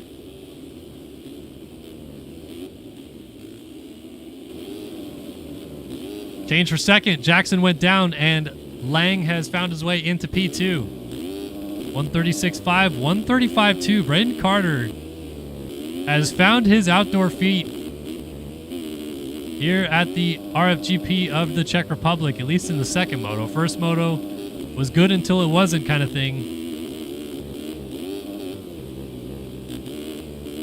But can Carter hold off the charge from the defending world champion Tyler Lang? Lap times plenty competitive, but it's more about just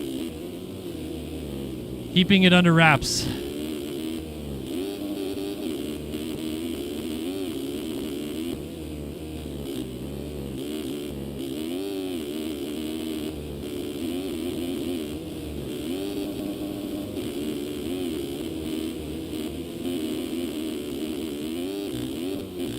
Nine-second gap, though. I mean, he's slowly inching the lead back out ever so slightly.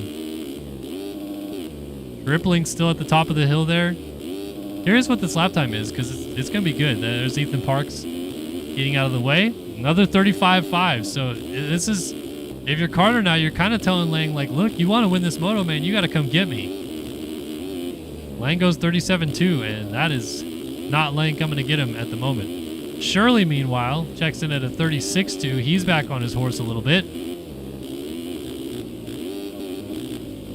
Thanks, MXB. Glad you guys are liking that. Hopefully I hope the highlights really catch on. I really want to, make sure that the SYS TV YouTube channel starts getting a little bit more traction. You guys, if you can't watch the full races, you get those condensed highlights. Hopefully those are good. I'm probably gonna shorten them a little bit more this week, not have too many highlights in, just so that it's a little bit easier of a watch and not 30 minutes long or whatever. But definitely hope you guys are enjoying that stuff. We're going to be putting a lot more effort into the SYS TV channel. Also be sure, if you liked some of the old content we had on Start Your Systems, to subscribe to Kellen SYS, Kellen SYS, all one word, on YouTube. That's where the track walks and the career mode gameplays and track reviews and real race recaps and stuff like that. All that stuff is going on over there. Be sure to check that out as well. Really just did that because was starting to see a fall off in the main SYS YouTube channel as Frank Jackson goes down right in front of Seth Shirley, so he'll go by into third. Was seeing a downturn though on Start Your Systems, the main channel of views. We had a change for the lead. Tyler Lang has gone to the front. Braden Carter warmed up his arm and threw it away. And now we have another new leader, T-Lang, to the front, and at the moment in a position to win the overall. But Seth Shirley, if he can get around Carter, would win this Grand Prix with a second place. Back to my point, though, about the viewership. I had noticed the Start Your Systems YouTube channel dropping in viewership. We weren't getting as many consistent viewers, and I really absolutely did not want to see that channel die off. I just wasn't having the time to put in like all the crazy news things I was doing out before. So as you've noticed, we changed it to a mini docuseries channel. If you're hyped on that stuff, please go support it. Watch all those videos that we're going to put out Another new one coming this week on the history of the greatest career mode in motocross gaming history, also known as MTX Moto Tracks and Left Field Productions, the company that made the game. That's coming out a little bit later this week. But please continue to support as much as you guys possibly can. That's why the content has split up a little bit. We're on Twitch, we're on Start Your Systems TV on YouTube, we're on Kellen SYS on YouTube. There's also an SYS Moto YouTube account that may or may not have some real moto stuff coming to it soon. Change for second place. Seth Shirley is gotten by Braden Carter. So Carter looks like that last half of the race, man, just not gelling with the track anymore. And now he's under attack from Frank Jackson once again.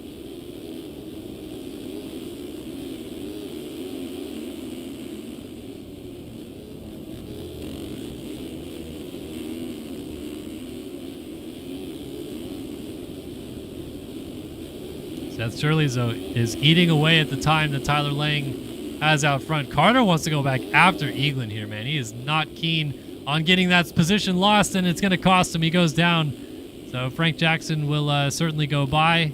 Lead group still pretty tight-knit together here as we have got a battle for the lead. The JIBR.co teammates. Lang on the 1, Shirley on the 6. Right now, Shirley's winning the Grand Prix, but he wants to go get his reigning world champion teammate for this win.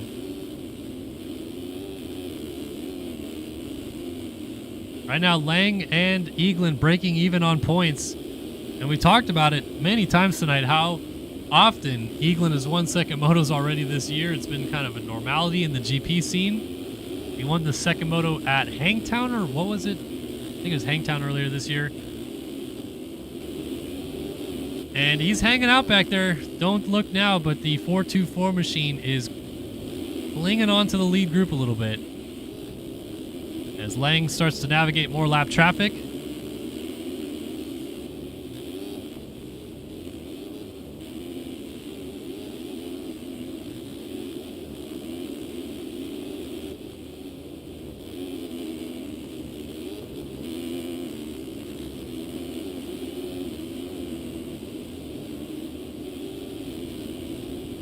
Oh, Lang's down with the lead. Lang throws it away at the bottom of the hill. Push the front end over that outside rut. And he's going to go from first all the way back to getting on just as Carter comes down through the inside. That's actually Hubbard, excuse me. There's Carter. New leader, though, Seth Shirley. Trying to go 1-1 here today in the Czech Republic for his first ever 450 Grand Prix victory. As I said, I don't know if you want to count this man out just yet. He's up in a second. Colby Eaglin hanging out back there. We still got plenty of racing left to go.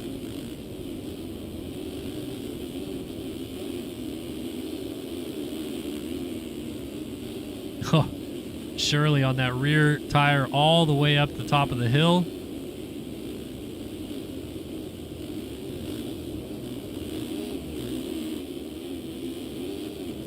He looks different today. I don't know. This could be a big boost in confidence for Seth Shirley, who, like I said, he was debating racing a 450 outdoors. He won so many titles on a 250. He said before the season he would race 250 West, I think it was, defend his title, and then move up. And he's stuck to the plan, even though he was skeptical about it. Oh, and as I say that, he goes down front end tire top at the top of that jump right there. Very awkward crash.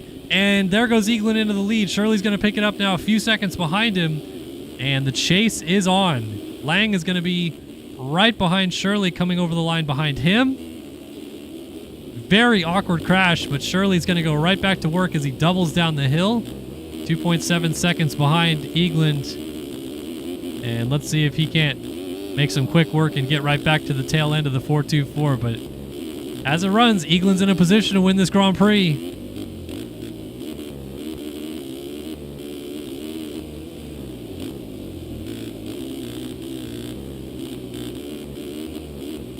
Six minutes and 2 laps left to go.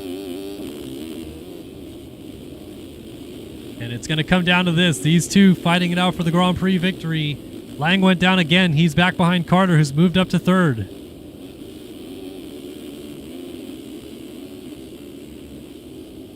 So Shirley tossed the lead away, but it's not over yet.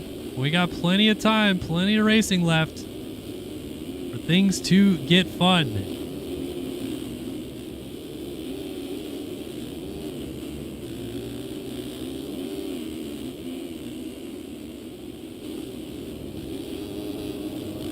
Have traffic trying to get out of the way. That is very nicely done right there by the 64 of Anthony Pachone.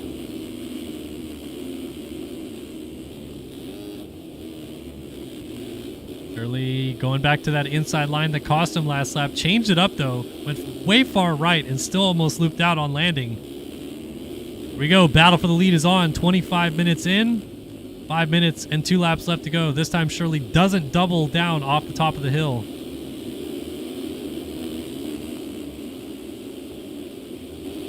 Jumping back up the hill though, a little bit lower on the line. Eaglin launches at the top of the hill. Lap traffic in the way. Shirley exits stage left. Saves it. Doesn't go down, but loses some time. And Eaglin, at least for the time being, can breathe a sigh of relief and holds on, but we're going to go right back to battling here soon, I think. And look, don't look now. Carter just ran a very competitive lap time and is right behind these guys. There's Shirley, there's Eaglin. So look, there's Eaglin going up the hill. There's Shirley right there. And there's Carter going up the hill behind them. And crossed up by a lapper a little bit. That's how close it is at the front still.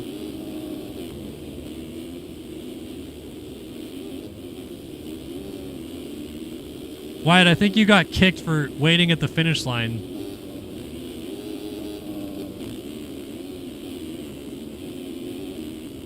Point is to try to finish the moto, then you can goof around, so. Can't imagine you'll stay banned for long. They just, when they kick you from the server, they just don't want you kerfuffling around like that.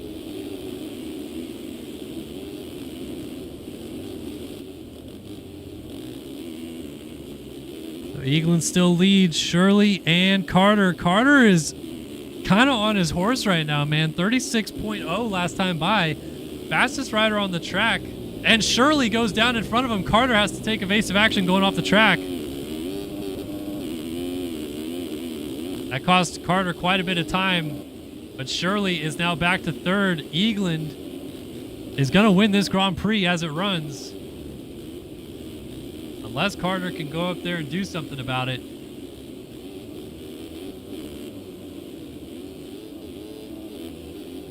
It is going to come down to the bitter end. 2.5 minutes plus 2 laps to go here at the RFGP of the Czech Republic. Eaglin, Carter, 5 seconds back. Another 5 seconds back to this man right here, Seth Shirley. Elang has slipped all the way back to 5th. It has come unglued for the defending champ.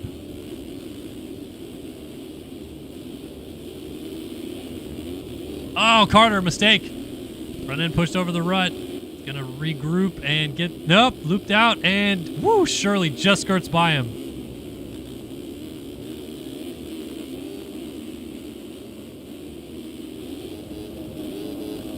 Woo, jumping into your living room. Braden Carter cutting some tough blocks there. And they are gonna continue their fight for second place now. So really, the only way they're getting up to Eaglin, I think, at this point, is Eaglin crashing it away. These two are fighting it out for second. And they're going to be too busy with each other, I feel like.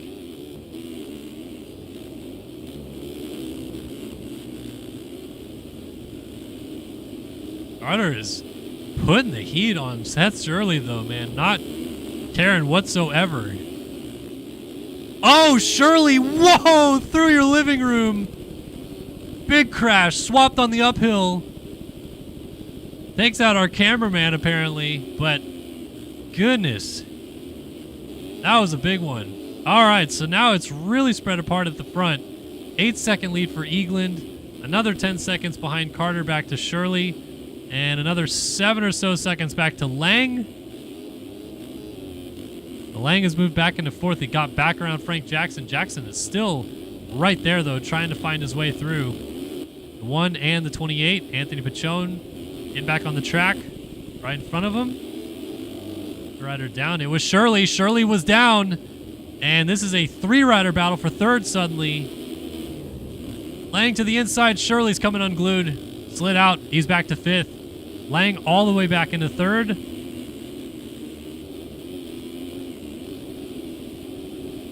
So Lang's salvage performance here, but will be 12 points down in the championship as it runs. We got a battle for the win, though.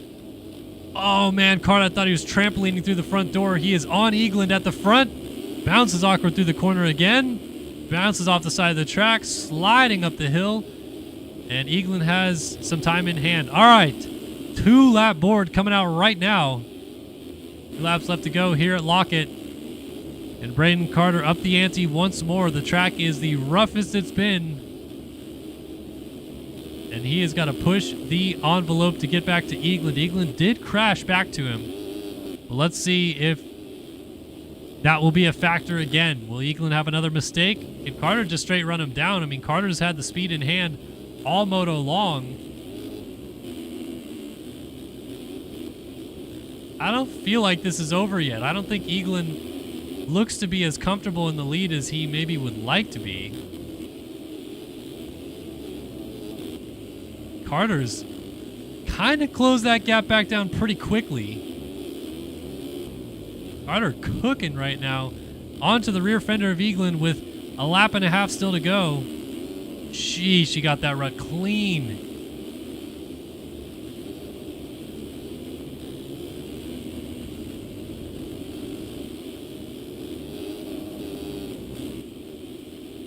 Oh my gosh, this is close. Question is, where does Carter even have a passing opportunity lined up? Because there's not a whole lot of split options. Everyone's kind of funneling to the main lines right now. Eagland, no, what a save. But Carter goes to the lead. Eagland swaps at the top of the hill, doesn't fall off the bike crucially, and stays on 2 wheels, which would still win him the Grand Prix with a 2-2 versus a 1-4 out of Seth Shirley. But Braden Carter's taking the lead. He's trying to go 14-1 on the day, but this would be a weird, kind of odd breakthrough moto victory for Braden Carter. Yeah, that's right. I said moto victory. It's not a supercross victory. You can rub your eyes 2 or 3 times all you want, but we are actually outdoors this time. And 11 seconds in hand for Carter. Meanwhile, Eagland's kind of slipped back to Lang again. Shirley's still trying to get around Jackson. Carter's going to win this race.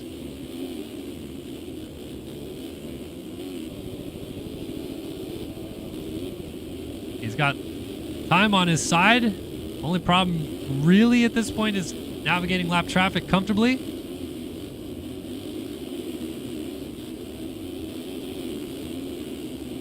But he is on his horse.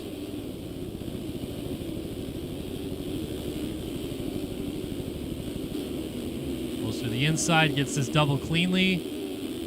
Oh, that Eagland and T-Lang battle is going to come down to the end.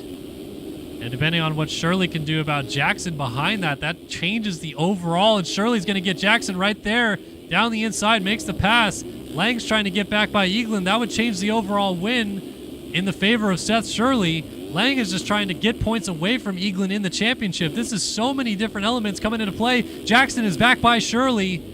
Braden Carter is going to come down. And what a turnaround in Moto 2. Braden Carter wins MXGP Race 2. Now let's sort this out. Lang trying to get Eagland. It's not going to be enough. Colby Eagland, the red plate holder for the first time this year, wins the RFGP of the Czech Republic. A 2-2 performance today. Lang gets third in the moto. And Frank Jackson and Seth Shirley are still going at it. And Shirley get fourth at the flag. It won't change the overall win. He's getting it as close as he possibly can. Ends up about 3/10 down at the line, but it will be a 5th place result. Braden Castellaneta quietly got back to 6th. That's a decent salvage ride for what has been a terrible day otherwise. Caleb Hall behind Jeremy Schiabro. Schiabro looks like he's on his way to 7th, no problem. Caleb Hall, a comfortable 8th. Aiden Stevenson 9th. And then we got a battle. Jared Gummison and Ethan Parks going at it for 10th. Parks misses the inside rut. And here comes Adam Holm trying to get by both of them. Eddie Lehman's hanging out behind. This is all the last guys on the lead lap. So this is going to be fun.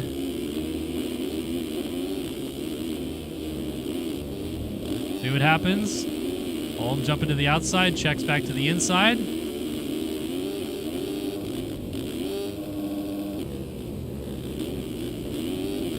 Lehman's still pushing Holm all the way to the bitter end. It is Hall 8th, Stevenson 9th. Gummison almost through the front door, and Parks is going to get close, but no cigar. Gummison 10th, Parks 11th, Holm 12th, Lehman 13th, and then you got B. Lars, Evan Holt, Kyle Boardman, Blake O'Brien, Jason Stubbs, Anthony Pachone, and Tom Quino, rounding out our points-paying positions. Colby Eaglin is hanging out under the camera well. I don't know if is there not a podium at the GP track somewhere? Surely there has to be, no? I guess the Grand Prix podium is up by the starting area, but we're going to have a podium here. And penalties have come in to confirm. Shirley does get Frank Jackson on cuts. He will get 2nd overall on the day with a 1-4, but Colby Eaglin has won the Grand Prix of the Czech Republic. Well done to him. Well done to Braden Carter. Sneaky second moto victory out of the number 9 machine.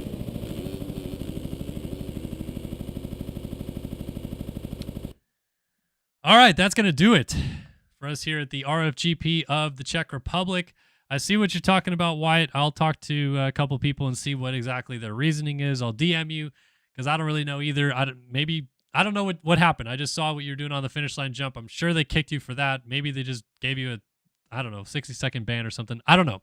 But either way, that was a fun racing night here at Lockett. Always a good track, I feel like, to provide some good racing, and I think it did so just with that here tonight. Seth Carr gets the win in MX2. Colby Eaglin wins in MXGP, extends his championship lead heading into the next round next week in Italy, the final of 3 Italian rounds this season. I believe that is at Majora. So excited to see you guys back here, same time, same place next week. But really what we're excited about is to see you guys in 2 days' time, 5:30 p.m. Pacific this Wednesday, the Redbud National and MX Simulator. Got all the stars and stripes coming out. It is going to be a red, white, and blue 3rd of July on Wednesday, but we'll still celebrate it like it's the 4th. Andrew Wood surely will come in studio with me and we'll have some fun. But that's it. Thank you guys so much for the support. As always, thanks to all the people who subbed up here tonight. We had Unearthly Horrors, Jackson Vick, Jake Spees, Nate Fade, all with the subs here tonight. Really appreciate the support. Thank you guys so much for that. And we'll see you on Wednesday for the Redbud National. But for everyone here at Start Your Systems TV, the Race Factory Gaming track crew, RaceFactoryGaming.com, and the Design Lab Co., we thank you for watching round 3 of the Race Factory Gaming Grand Prix Championship and MX Simulator. And we'll see you guys next week in Italy. So long for now.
Oh, yeah?